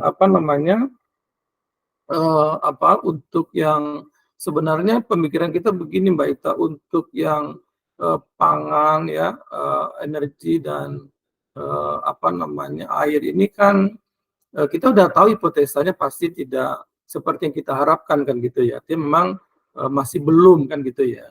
Nah dengan belum itu mungkin kita bisa memberikan semacam saran kepada pihak-pihak yang memang punya kompetensi untuk memperbaiki kan gitu ya. Dan tadi memang kita melihat ada beberapa tempat yang ternyata BUMD-nya cukup bagus kan gitu ya, seperti misalnya tadi di Jakarta ada BUMD yang mengurus pangan kan gitu ya, itu bisa nanti kita jadikan sebagai contoh supaya di daerah lain bisa barangkali mengambil pola pendekatan dilakukan di DKI. Ada juga energi seperti di Migas Jabar kan gitu ya, itu juga cukup bagus juga kan gitu ya. Nah, nanti bisa kita coba angkat itu menjadi contoh bagaimana mereka bisa menjadi yang terbaik kan gitu ya. Seperti itu Mbak Ita. Jadi boleh kalau izin memang nanti kami akan seperti yang tadi Mbak Ita katakan, akan mencoba melihat BUMD-BUMD yang memang bisa menjadi contoh, karena selalu kami katakan di daerah itu cara memperbaiki BUMD itu tidak mungkin tanpa memberi contoh yang sudah bisa berbuat baik kan gitu ya, atau sudah bekerja bagus, karena cara membuat mereka untuk bisa lebih cepat berbenah seperti itu kan gitu ya. Mungkin itu Mbak Ita. Jadi saya sependapat nanti mengenai keuangan, karena kami selalu mengatakan ke teman-teman kalau sisi keuangan dan kinerja operasional itu kan kita banget kan gitu ya. Nanti itu kan bisa tinggal kita akan bermain lebih maksimal di sana kan gitu ya. Karena apa? Karena memang itu ya kalau boleh saya katakan itu BPKP banget lah kan gitu. Ini kalau mau ngomong apa aja asal datanya ada, nanti kita akan bisa bicara dengan sangat begitu komprehensif gitu ya. Namun kami berpikir tidak cukup itu aja. Bagaimana kalau ada yang sifatnya nendang ke program kan gitu ya, program-program yang strategik untuk misalnya BUMD berperan kan gitu. Maka tadi kemarin kita ambil itu tanpa mengabaikan juga nanti mengenai bagaimana sisi aksi korporasi kan gitu.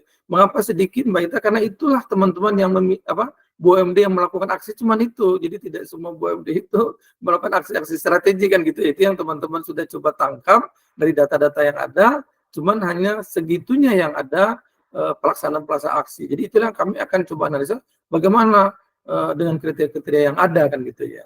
Itu barangkali Mbak Ita. Jadi saya mohon kami disemangati itu supaya niat atau cuman ini memang terkejar oleh waktu kami. Memang kalau turunan 4 kan mungkin semester 2 di Desember kan pinginnya kita ya mungkin lebih banyak waktu kan Mbak Ita ya. Ini kan Juni ini bagaimana tanggal 20 ini kami bisa buat report kan gitu ya, paling tidak bisa menjawab persoalan yang kemarin kita hadapi kan gitu ya, mengenai ya miskinnya data untuk yang non air kan gitu ya. Analisis kita pasti tidak begitu baik lah, paling tidak kalau kita boleh mengakui kan gitu ya. Nah, tapi dengan nanti barangkali adanya data yang mengalir dengan baik ya kan, dengan pendekatan yang lebih maksimal, mungkin tadi harapan-harapan tadi bagaimana kita menyimpulkan kan gitu ya, dan juga menganalisisnya mudah-mudahan akan bisa lebih nendang lah kan gitu. Tapi nendang-nendangnya BUMD kan Mbak Ita juga harus maklum kan gitu ya. Karena kami terus belajar, karena dari kemarin saya datang kan laporannya kita nggak pernah bisa buat. Ini sudah kita bisa buat, tapi membuatnya barangkali perlu proses kan gitu ya. Makanya saya bilang ya kalau boleh tantangan kita di TW 4 kemarin itu kita jawab di TW 2 2024 ini Mbak Ita. Itu semangatnya itu sebenarnya. Sehingga ya kalaupun memang barangkali nanti ya tidak bisa menyimpulkan secara sempurna, tapi paling tidak kami mengatakan BUMD itu ternyata jauh dari tujuan pembentukannya gitu. Jadi dia dibentuk menjadi BUMD pangan, ternyata dia tidak berbuat apa-apa terhadap pangan, kan gitu ya. Yang mengapa? Pasti persoalannya karena para pihak tidak mengambil peran, kan gitu, baik di lingkup BUMD-nya maupun KPM dan juga sisi kementerian, kan gitu ya. Energi juga seperti itu, dan nanti juga air juga yang sudah begitu banyak sekali regulasi maupun kebijakan-kebijakan dukungan untuk itu kan gitu ya. Nah nanti termasuk kasih juga tadi yang Impres 1 nanti kan mengenai percepatan kan, di sana kan mendorong supaya pemerintah daerah ini bisa mengambil langkah-langkah yang lebih lebih strategik lagi untuk percepatan akses air kepada masyarakat kan gitu ya, segala hal apakah kebijakan maupun pendanaan dan sumber daya lainnya diarahkan untuk segera mempercepat target-target yang sebenarnya kita belum capai di tahun 2024 ini, di mana akhir dari periode RJPMN kan gitu ya. Seperti itu Mbak Ita. Jadi itu barangkali saya mohon ada sedikit ruang bagi kami untuk berikhtiar ini Mbak Ita ya. Ya walaupun memang nanti ya mungkin kalaupun kita tadi mau ke level yang tinggi kita turunkan sedikit lah simpulannya, mungkin tidak ini ya, tidak strategik banget dalam arti kata ya mungkin karena tadi berapa persen sih peran BUMD ini terkait dengan program strategik itu kan gitu ya, apalagi dikaitkan dengan tadi kesejahteraan masyarakatnya. Memang kecil banget nanti pasti, hipotesa kami awalnya begitu, tapi kita ingin mengatakan kepada Dagri ya inilah contohnya kan gitu ya, kecil banget dibandingkan dengan yang buat masih kita, tapi kita kecil sekali, tapi itu kan harus diupayakan ke depan kan gitu. Karena apa? Hadirnya BUMD kan adalah untuk menjadi pelopor kan, menjadi pionir dia untuk ya pembangunan di daerah kan gitu ya, dan juga penyiapan kebutuhan-kebutuhan dasar masyarakat di daerah kan gitu. Baik. Itu barangkali, cuman mungkin Mbak Wida dan teman-teman coba di respon sedikit apa yang disampaikan Mbak Ita, karena ada suatu keraguan yang mungkin barangkali kalau teman-teman secara teknis bisa menyampaikan pengayaan nanti sumber ke Mbak Ita dan Mbak Kesanya bisa lebih lebih maksimal. Mungkin itu Mbak Ita ya. Baik, Pak Dir. Saya nambahkan, boleh Pak Dir ya? Mbak Ita Silakan. dan Mbak Kesya. Jadi sama ini keresahan kita dengan Mbak Ita dan Mbak Kesya itu sebenarnya sama. Gimana sih menyimpulkan secara nasional? Tapi ya kita masih dalam tahap ini mungkin sebagian besar deskriptif mungkin Mbak Ita ya. Kalau boleh Mbak Ita itu kami punya kemarin udah kita sharing ya ke Mbak Kesia. Mudah-mudahan Mbak Ita juga sudah dapat linknya terkait dengan substansi materi indikator keberhasilan di slide 23 sampai dengan slide berapa ini, sampai ya mungkin yang terakhir ya sebelum draft pedoman sampai dengan 31. Nah itulah ukuran-ukuran yang kita mau coba simpulkan baik di level daerah maupun di level nasional. Nah mohon izin Mbak Ita, karena tadi cukup banyak keraguan, kira-kira dari ukuran-ukuran itu mungkin boleh Mbak Ita dan Mbak Kesia kasih saran ukuran yang mana yang lebih bagus. Misalnya tadi kayak seperti kesejahteraan kita ukur dari angka harapan hidup dan sebenarnya bukan IPM tapi penyerapan tenaga kerja tadi, mungkin koreksi Mbak Ita ya. Jadi angka harapan hidup itu salah satu dari IPM memang plus dari penyerapan tenaga kerja yang datanya nanti akan kita kolek. Nah kita proksikan itu untuk meningkat nggak sih kesejahteraannya. Nah kira-kira menurut Mbak Ita dan Mbak Kesia ukuran apa yang pas sehingga kami nggak bingung untuk melangkah yang berikutnya. Kalau ada referensi lain atau mungkin ada jurnal dan yang lebih nyambung dengan kedeputian lain, boleh kami dapatkan informasinya Mbak Kesia, sehingga kalau memang ini perlu dirubah, kami dapat merubah sesegera mungkin. Proksi besarnya seperti apa? Karena kalau dibilang, oh masih datanya masih meragukan, yaitu iya, karena tidak semua BMD terlibat. Justru yang mau kita sampaikan nanti mungkin tolong daerah lirik dong ketiganya ini supaya kebutuhan dasarnya terpenuhi itu dulu aja. Itulah yang basic. Karena yang basic aja masih belum tercapai. Nah, konon mau ke yang lain-lain yang di luar kebutuhan dasar ya itu. Nah, kemudian tadi misalnya simpulan kenapa merugi yang basic. Nah, itu tentu kita nanti akan upayakan ke sana di laporan draft laporan kita itu akan mengarah ke sana juga. Misalnya tidak efisien kenapa? Gitu. Jadi kenapa biayanya lebih besar atau mungkin operasionalnya lebih besar? Karena mungkin juga kajian FS-nya nanti akan kita kolek karena barangkali FS-nya nggak ada. Benar, dikasih modal kemudian ditinggalin sama daerah. Aspirasi di daerah sebagai pemilik itu nanti akan kita kolek. Kira-kira harapannya apa sih dengan hadirnya BUMD? Atau jangan-jangan memang nggak diharapkan, sekedar dibentuk, habis itu ditinggalin. Yaitu kita kolek dengan adanya ada nggak aspirasi dari pemerintah daerah. Contohnya apa? Harusnya pemerintah daerah itu menetapkan kinerja operasional, ada indikatornya. Itu banyak nggak dilakukan. Yang melakukan hanya DKI dan Jabar. Nah, kemudian di Jabar pun masih belum sempurna.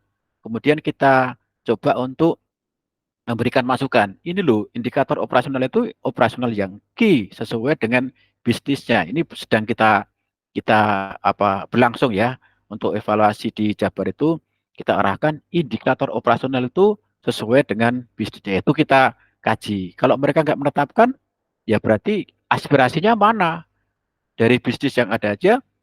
Misalnya anggaran dasarnya mengatakan perdagangan, tapi dagang apa? Nggak jelas. Apakah semua perdagangan mau diambil? Ya nggak mungkin gitu. Nah, itulah kajian FS-nya tadi mau akan kita perdalam itu. Jadi semangatnya sama ini Mbak Ita sama Mbak Kesia, bahwa kita itu akan yang basic-basic itu akan kita kolek datanya. Dan kebetulan ternyata di Lampung ini kita sudah ngasih link, mereka siap bersedia memberikan data yang terkait dengan pangan ada, yang energi juga ada. Termasuk yang energi misalnya mereka itu disuruh untuk alih teknologi. Ternyata kelola sumur minyak aja nggak bisa. Di Jabar bisa, tapi di Lampung belum bisa. Satu pun belum bisa. Hanya menerima saja. Nah ini kan berarti kan kerja mereka itu kajian FS-nya seperti apa gitu.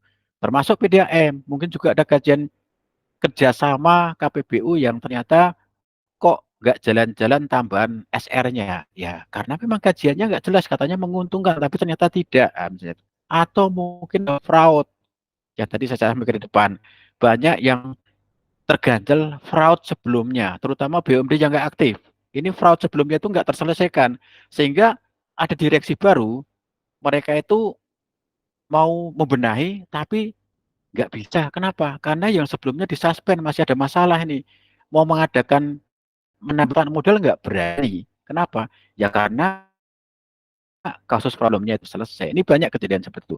Itu nanti yang akan kita angkat. Jadi semangatnya sama Mbak Ita dan Mbak Gesya, tapi mohon diarahkan ya lebih detail karena kami juga sudah detail nih di slide 23 sampai dengan 31. Mohon kira-kira ukuran itu kalau belum dapat ditangkap, mohon kira masukannya, misalnya ini maksudnya apa, apakah ini udah cukup atau belum gitu. Karena kita sudah mencoba untuk membuat kuantifikasi dari data yang ada dan kita terjemahkan ke indeks-indeks. Jadi itu lumayan juga, nggak istilahnya ya juga nggak gampang sih ya. Misalnya mengkonversi dari kalau 1 ton beras menjadi tahan pangan enggak gitu kan susah juga cuman kita coba proyeksikan sementara ini nah nanti mungkin ke depan kalau datanya sudah terkolek dengan baik ini akan menjadi contoh bagi daerah-daerah yang belum atau dikembangkan tadi misalnya ketersediaan sudah maka keterjangkauan juga harus diurus oleh daerah melalui BMD karena yakinlah yang bisa menggerakkan ekonomi daerah itu mestinya badan usaha milik daerah. Kalau swasta nggak bisa kan gitu kan. Jadi celah-celah yang swasta nggak bisa masuk harusnya BUMD berperan di sana. Tapi ternyata itu tadi ADART-nya aja global. Sehingga bisnis apa yang mau dilakukan kadang bingung. Jadi mungkin ada semacam simpulan nanti mungkin masih apa namanya hipotesis kita ya bahwa kajian bisnis itu masih lemah sehingga jenis bisnis dengan potensi daerah yang ada itu mungkin belum nyambung sehingga banyak usaha itu yang pindah-pindah. Misalnya begini, di Jogja itu dulunya SPBU ganti Mohon menjadi izin Pak, mohon ya izin Pak, boleh saya boleh saya ini aja nggak Pak? oh ya Eh, boleh silakan. ini soalnya Mbak Keisha kayaknya kejar setoran hari ini Pak dia. Oh gitu Jadi ya iya, dan ya. saya kalau nggak nanti saya dimarahin sama bosnya Bohir ya Mbak Keisha di sana. Ini Oh barusan saya siap udah siap siap siap. dicolek-colek. Ya, ya. Mohon maaf sebelumnya Pak Widat. Eh, Gimana? ini nih justru gini Pak kita terkait ini ya apa pengawasan AN ini kan sebenarnya kita punya advantage nih. Advantage-nya adalah pengawasannya ini kan berulang dari tahun ke tahun. Jadi knowledge-nya di teman-teman di AN itu kan udah banyak banget gitu. Nah, cuman ini paradoksnya adalah ketika ini sama-sama juga kemarin kami menghadapi hal yang sama di teman-teman di keuangan daerah gitu. Ketika knowledge-nya banyak, itu tantangannya justru bagaimana kemudian menyaring dan mengkonsolidasikan knowledge-knowledge yang banyak itu sebagai sesuatu yang sederhana, bukan sederhana ya, bermanfaat langsung sama dan strategis untuk pembuat kebijakan. Jadi sebenarnya kalau kami paham bahwa ini teman-teman sudah banyak sekali kerja keras yang dilakukan gitu kan. Kalaupun ada kekhawatiran kan mungkin juga berangkat dari knowledge kami yang jauh lebih terbatas dari teman-teman. Jadi tadi yang seperti Mbak Keisha juga udah sampaikan, kalau boleh Pak, saran kami adalah dari apa yang sudah dikonstruksikan saat ini, sebelum kita bicara indikator apa yang lebih pas gitu kan, mungkin sebelum berbicara ke sana, teman-teman dari apa yang sudah dikonstruksikan sekarang ini, coba aja dulu dibayang-bayangkan, akan disimpulkan seperti apa gitu. Kira-kira simpulannya akan bunyinya seperti apa. Tadi kan ada 31 TSO gitu kan nggak mungkin nanti ketika kita bicara laporan, kita akan menjawab satu persatu, menjelaskan satu persatu, kemudian ada 31 simpulan, kan nggak mungkin seperti itu Pak. Kemudian kan nanti harusnya akan disimpulkan, jadi simpulan besarnya apa sih gitu. Sebenarnya kita kalau mau benerin BUMD ini gimana sih gitu kan, ujungnya kan ke sana. Jadi barangkali tadi Pak berangkat aja dari yang apa punya sekarang, kemudian kira-kira akan jadi laporannya seperti apa. Belum ada datanya nggak apa-apa, tapi kira-kira bunyinya akan seperti apa, monggo dirancang dulu. Tapi yang kami mencoba titik Pak, kayak misalnya tadi aksi korporasi, betul kami paham bahwa nggak semua BUMD melakukan aksi korporasi. Justru makanya ini nanti kira-kira teman-teman akan memanfaatkan hasil aksi korporasinya ini seperti apa di laporan gitu. Itu yang mungkin bisa dibayangkan. Bayangan kami itu akan melebur dengan Insilwas 3 dan 5 ya kalau nggak salah ya. Pokoknya Insilwas tentang tata kelolanya. Nah, kira-kira begitu Pak. Coba dibayangkan hasil akhirnya seperti apa. Kemudian kayak kami titip Pak, mungkin untuk simpulan-simpulannya tadi kan ada 31 TSO dengan mungkin akan membawa simpulannya masing-masing. Satu TSO pun juga pengukurannya ada banyak. Kami mohon dijaga untuk konsistensi dari simpulannya. Misalnya seperti ini, ketika bicara ketenaga kerjaan, salah satu yang diukur di situ adalah berapa banyak jumlah tenaga kerja yang diserap misalnya seperti itu. Kira-kira akan konsisten tidak dengan analisis kita di bagian kinerja keuangan yang sebelumnya, sepengamahaman kami 2 tahun terakhir kita membicarakan tentang kenapa BUMD ini belum oke gitu kan kinerjanya. Salah satunya karena terbebani dengan beban operasional. Kalau bicara tentang ini belum bagus nih kontribusinya ke pembangunan karena penyerapan tenaga kerjanya nggak nambah-nambah. Coba dibayangkan BPKP ini sebenarnya sedang mendorong apa? Apakah BPKP sedang mendorong supaya BUMD-nya ini menyerap lebih banyak tenaga kerja. Nah, kalau iya, ya nggak apa-apa kalau memang BUMD-nya menyerap tenaga kerja dan kemudian bisa berkinerja dengan baik gitu.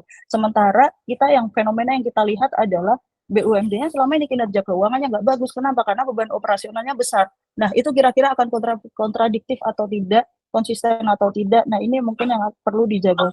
Nah, inilah kenapa kami mendorong untuk teman-teman betul sekarang sudah membuat desain pengawasan, sudah merancang kira-kira pengukurannya seperti apa, tapi hasil dari yang diukur sekarang ini, kira-kira data yang dikumpulkan seperti ini akan diolah jadi simpulan apa, gitu Pak.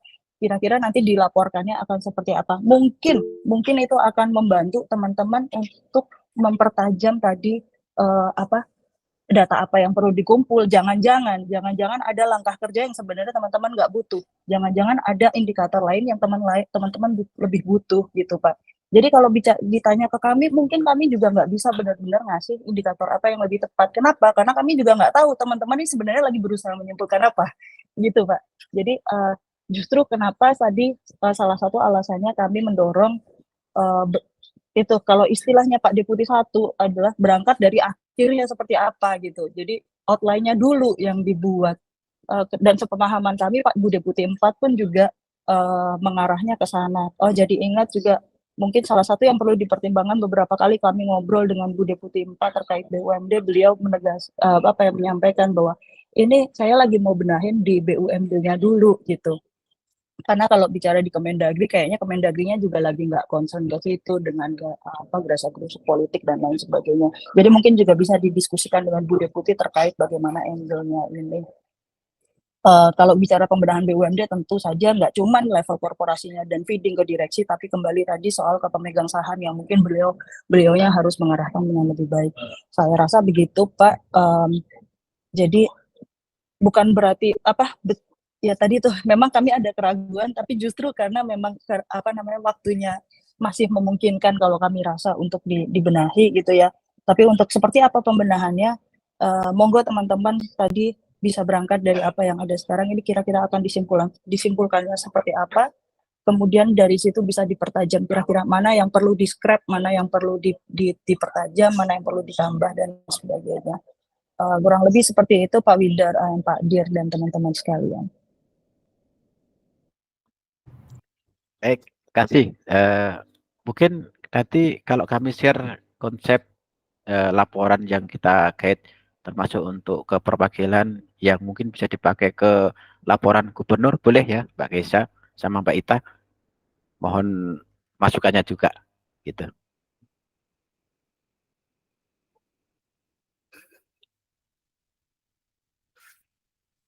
Oke, barangkali seperti itu Mbak Ita. Nggak apa-apa, nanti kita akan coba ini, nanti apa yang tadi disampaikan ya. Tapi ini ada yang antri nih, sebelum saya apa mau nanya, mau angkat tangan nih, mau bicara apa siapa nih? Saya Silakan. Pak, izin Pak Dir. Silakan. Benar Pak, ya. Ya, Mbak Ita Mas kan masih ada Windar waktu nih ya, dan Mbak Ita bertanya, masih ada waktu kan ya? ya, izin Nah, Mbak sedikit. Ita, Ya, boleh mungkin sampai 12:30 kali ya Pak ya. Oke. Iya Pak, izin Iya, Pak, iya. Ini kan soalnya teman-teman juga ada kasihan kegiatan pada belum yang makan lain, siang.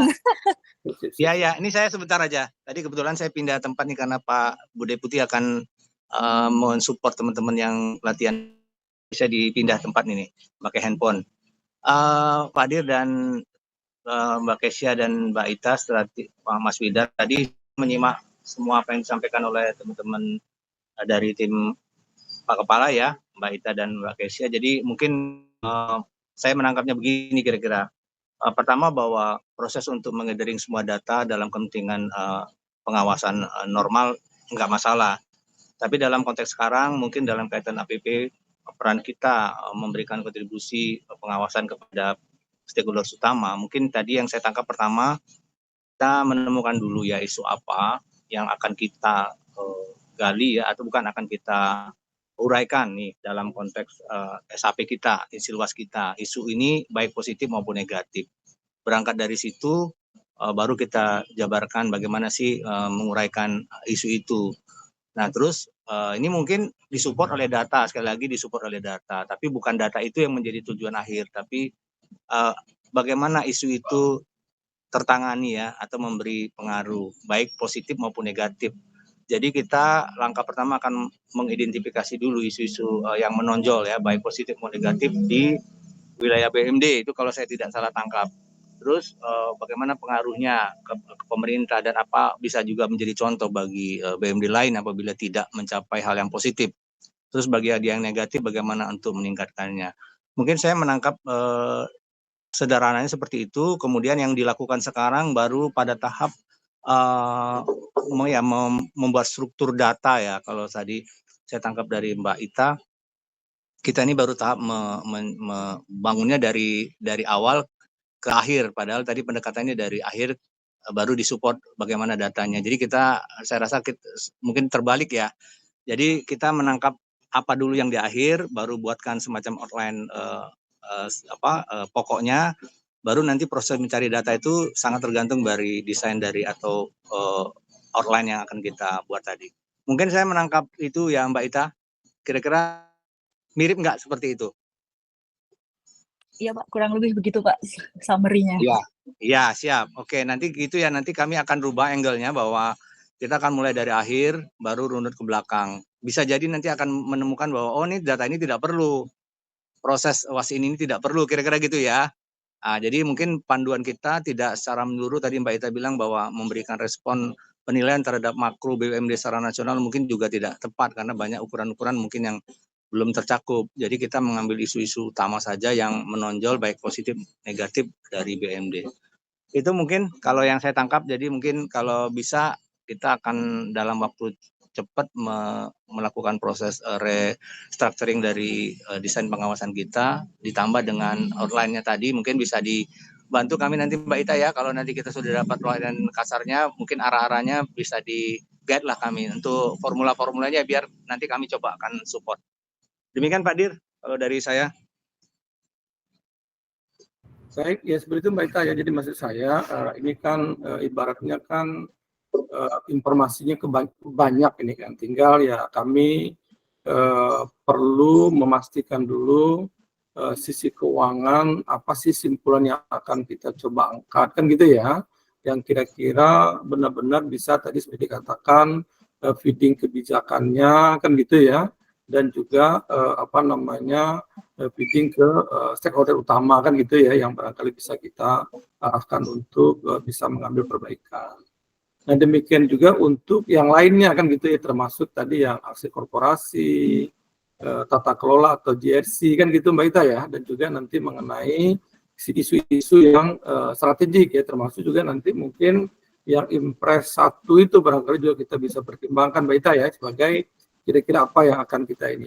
Tapi mohon dikasih waktu dan tolong sedikit ada ruang barangkali ini, karena kami terjebak ini, terus terang aja saya kemarin waktu di bulan Kamis ini masih, waduh ini kalau sudah mau habis bulan Januari Mei ini kan gitu ya. Tapi maksudnya itu mohon maaf hadir. Nggak apa-apa, maksudnya ini kan kerja kita bersama ya, karena kan dari dulu saya bilang kami mohon dibantu, karena ini kan terus terang aja saya katakan kalau BUMN ini kan hanya satu direktur yang nangani Mbak Ita. Kalau BUMN itu ada 4 direktur kan itu ya, plus ada juga super data yang informasi yang betul-betul juga melimpah kan gitu ya. Nah itu aja barangkali teman-teman, saya pikir kami dalam waktu yang sangat dekat ya, kita coba nanti mencoba menjawab atau menyelesaikan apa yang tadi diberi masukan baik oleh Mbak Ita maupun Mbak Kaisha ya. Ya begitu barangkali teman-teman ya, kita sepakat ya. Mudah-mudahan ini tidak menjadi sesuatu yang tidak berkesudahan lah. Karena kami terus terang Mbak Ita ini sudah mulai Januari kita pikirkan ini. Jadi Januari, pada saat Januari tapi kita malah sudah kita paparan Bu Deputi juga, masa belum juga ketemu kan gitu ya. Nah ini sudah hampir ketemu, tapi Mbak Ita juga masih memberikan masukan yang sangat luar biasa, yang mudah-mudahan bisa lah kami selesaikan ini. Mungkin itu barangkali karena ini Mbak Itanya juga dengan Mbak Kaisanya sudah tadi sepakat kita di 12:30 ya. Tapi kita akhiri dulu ya, barangkali Mbak Ita ya, Mbak Kaisa dan teman-teman semua, barangkali untuk Mbak Ita, Mbak Kaisa bisa barangkali undur diri. Tapi kita tetap terus di sini sebentar ya, barangkali saya ingin memberikan sedikit ke teman-teman. Yang Mbak Ita seperti itu ya, Mbak Kaisa. Siap. Baik Pak Dir, terima kasih banyak. Terima kasih, Pak. Kami kalau gitu izin live Pak. Mohon maaf kalau misalnya ada kata-kata yang kurang berkenan Pak. Kami izin live ya Pak ya. Terima kasih. Siap. Silakan. Selamat siang. Pak Dir, Pak Ibu sekalian. Terima kasih Mbak Ita Kaisa ya. Nah, baik barangkali teman-teman ya, kita udah sama-sama mendengar ya. Jadi ini perlu sebuah kerja yang agak lebih optimal lagi kan gitu. Itu yang saya ragukan kemarin kan gitu ya. Jadi jangan sampai kita masih ada hal-hal yang perlu kita kerjakan gitu ya. Nah ternyata kan ini masih ada kan gitu ya. Jadi tadi ya kalau boleh kita mengatakan bahasa sederhananya, kita mau ngomong apa sih ujungnya kan gitu ya. Nah, tolong barangkali kita kalau di sisi keuangan dan operasional itu jangan lagi kita mengulang atau barangkali tidak sedalam dari apa yang dituntut oleh level Pak Kepala dengan Bu Deputi. Karena kan kalau Pak Ita dengan Mbak Kaisa ini dia yang seperti saya selalu katakan minta tolong Mbak Sylvie itu kan dia membawa representasinya Pak Kepala kan gitu ya. Nah, makanya barangkali kalau boleh saya sampaikan, mohon teman-teman ini Pak Widar dengan teman-temannya ini dan juga dibantu teman-teman yang lain ya untuk coba menjawab tadi ya, paling tidak seperti dikatakan Mbak Ita yang terakhir sekali ya dari keraguan beliau itu adalah simpulan-simpulan besarnya seperti apa gitu yang mau kita omongin gitu. Dan itu memang saya juga selalu mengatakan tujuan dan juga hasil kan gitu ya. Nah, artinya kalau kita ingin bicara sisi keuangan dan operasional, kira-kira kita mau ngomong apa di situ? Kan gitu kan Pak ya, sehingga nanti karena kita mau ngomong besar, ya tentu perlu data-data apa yang diperlukan untuk mendukung informasi itu. Nah, demikian juga untuk cara di sisi yang besaran ini, ya kira-kira misalnya kalau kita bicara pangan itu kita bicara apanya kan gitu ya, simpulan yang akan kita mau buat itu dengan support ya teman-teman kontributor, nanti kita mau ngomong apa ya, Apalagi kita kan sudah mengambil contoh kan Pak ya, sudah ada beberapa tempat. Nah makanya saat itu kita coba dulu buat simpulan itu yang kira-kira bisa meyakinkan. Yang energi juga seperti itu, kira-kira nanti kita mau ngomong apa kan gitu ya di energi ini dengan contoh yang ada di tempat yang sudah kita kunjungi kemarin Pak Widar ya, di MUJ ya, MUJ Jabar itu ya, yang mengenai nanti apakah di tempat lain itu ada atau tidak, itu kan bagian dari yang seperti saya sampaikan tadi kan, bisa menjadi contoh untuk menjadi perhatian atau juga nanti saran kita supaya yang sudah baik ini atau yang sudah memberikan andil ini ya supaya bisa menjadi contoh bagi teman-teman BUMD yang lainnya yang kebetulan sudah berinisial atau barangkali mempunyai anggaran dasar bergerak di bidang pangan dan energi kan gitu kan. Demikian juga mengenai aksi korporasi GRC juga seperti itu gitu ya. Jadi ingin kita jangan sampai kita ngomong walaupun mungkin barangkali ya karena memang beliau ya tidak mendalami secara sangat detail kan gitu ya, dia ingin melihat mana sih yang diomongin akhirnya kan gitu ya. Nah yang kedua kita berharap juga dia meminta tadi itu kan jangan sampai kita saling terputus kan. Jadi antara yang pernah kita bicarakan di periode sebelumnya terkait dengan BUMD ini kan gitu ya juga mempunyai sisi konsistensi dengan yang akan kita ngomong ke depan gitu ya. Karena itu memang menjadi sesuatu yang berisiko tinggi, jangan sampai kita mengatakan sesuatu penyebab sebelumnya, tapi malah kita menjadi masalah di penyajian kita di tahap ataupun di periode berikutnya kan gitu. Nah mungkin itu barangkali yang sedikit saya tangkap tadi. Nah, kalau Mbak Keisa kan jelas tadi bagaimana kita menyasar kebijakan, ya kan juga mengidentifikasi simpulan-simpulan. Kalau saya sampainya sama dengan Mbak Keisa juga, data-data perlukan juga perlu dikait dengan isu terkait dengan kecukupan data dan juga yang sangat penting tadi dari Mbak Keisa juga mengenai validitas ya. Jadi data itu jangan sampai kita dapat data tapi data itu tidak divalidasi atau tidak diuji gitu ya, atau dilihat dengan baik sehingga nanti waktu kita menyimpulkan juga punya persoalan gitu ya. Yang berikutnya analisis sifatnya deskriptif sehingga yang rugi itu mengapa dan apa kira-kira menjadi penyebab. Saya pikir itu udah bahasan kita kan, itu sudah kita rencanakan untuk kira-kira mencari penyebab mendasar mengapa adanya persoalan-persoalan di pengelolaan keuangan kan gitu ya. Yang berikutnya mengenai metode yang cukup untuk menyimpulkan gitu ya, itu barangkali nanti bisa teman-teman. Itu barangkali yang saya ya. Tapi ini maksudnya karena kondisinya begini, ini yang saya katakan saya tidak berharap ada kondisi darurat kan gitu ya. Tapi ini kondisinya kan sangat darurat ini. Sudah Kamis kita ini yang maksud saya ini saya minta teman-teman untuk fokus ke sini juga kan gitu ya.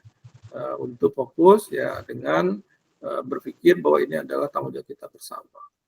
Itu barangkali Pak Bon, barangkali teman-teman lain silakan berkomentar untuk kita menyatukan langkah sehingga langkah kita tidak main mingguan lah kan. Kalau bisa main zaman ini, saya minta main zaman kan gitu ya.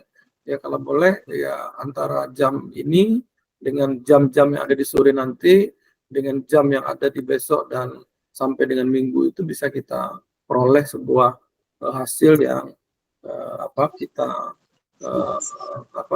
dapatkan tadi dari Mbak Ita dan Mbak Keisha gitu. Mungkin itu saya dari Pak Bon, mungkin Pak Bon ada yang menambahkan teman lain. Selanjutnya kita terbuka ya karena ini sudah berbahaya ini kalau menurut saya. Kalau tadi dia ragu, kita belum dapat simpulan. Nah kalau bisa kita dapat simpulan kita kasih beliau. Nah mungkin kalau bisa kita yakinkan ya ini bisa kita lanjutkan ya untuk ke teman-teman kontributor gitu. Baik Pak Dir. Ya, makasih Pak Dir. Jadi memang apa yang disampaikan Keisha dan Ita itu agak sedikit berbeda positioningnya. Kalau Ita itu berada pada hasil akhir, kalau Keisha itu sebelumnya. Jadi kalau saya menangkap tadi, misalnya ini ada yang manipulasikan ya, jangan sampai kita ngomong-ngomong karena kita udah ketua lupa kan. Ada Pak Dir. Ada ya.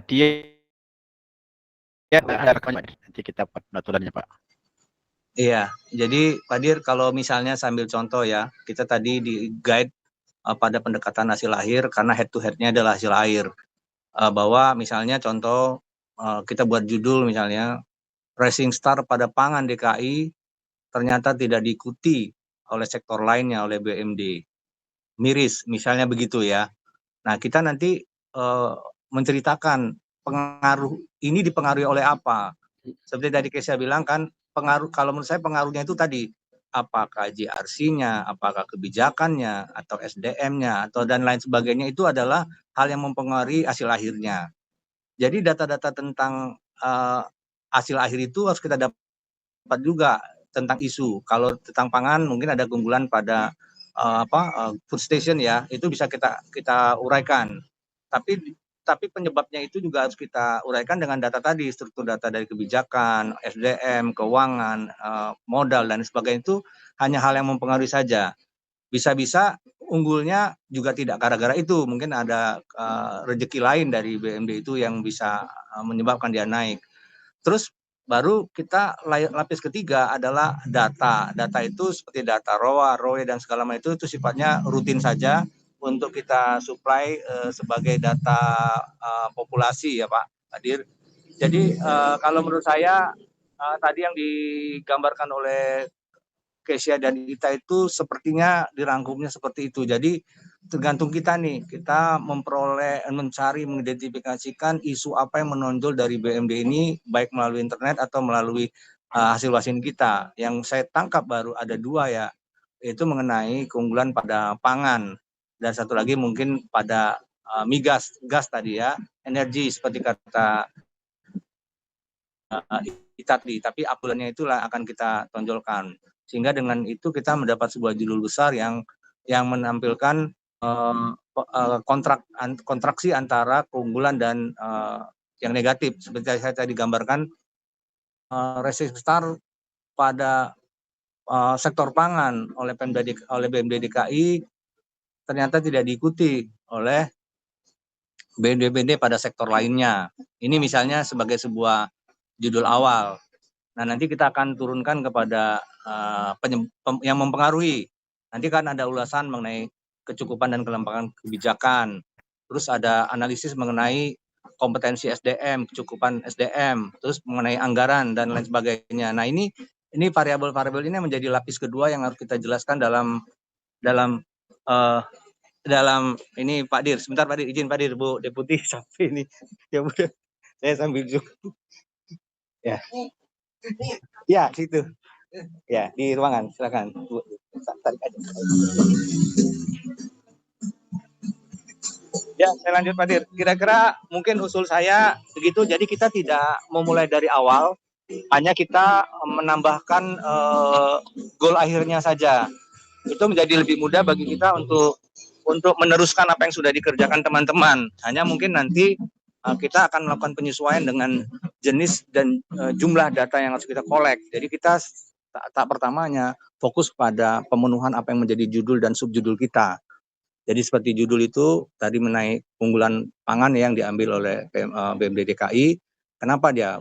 Kita akan cari uraian data-data mengapa dia unggul dalam sektor apa, caranya bagaimana.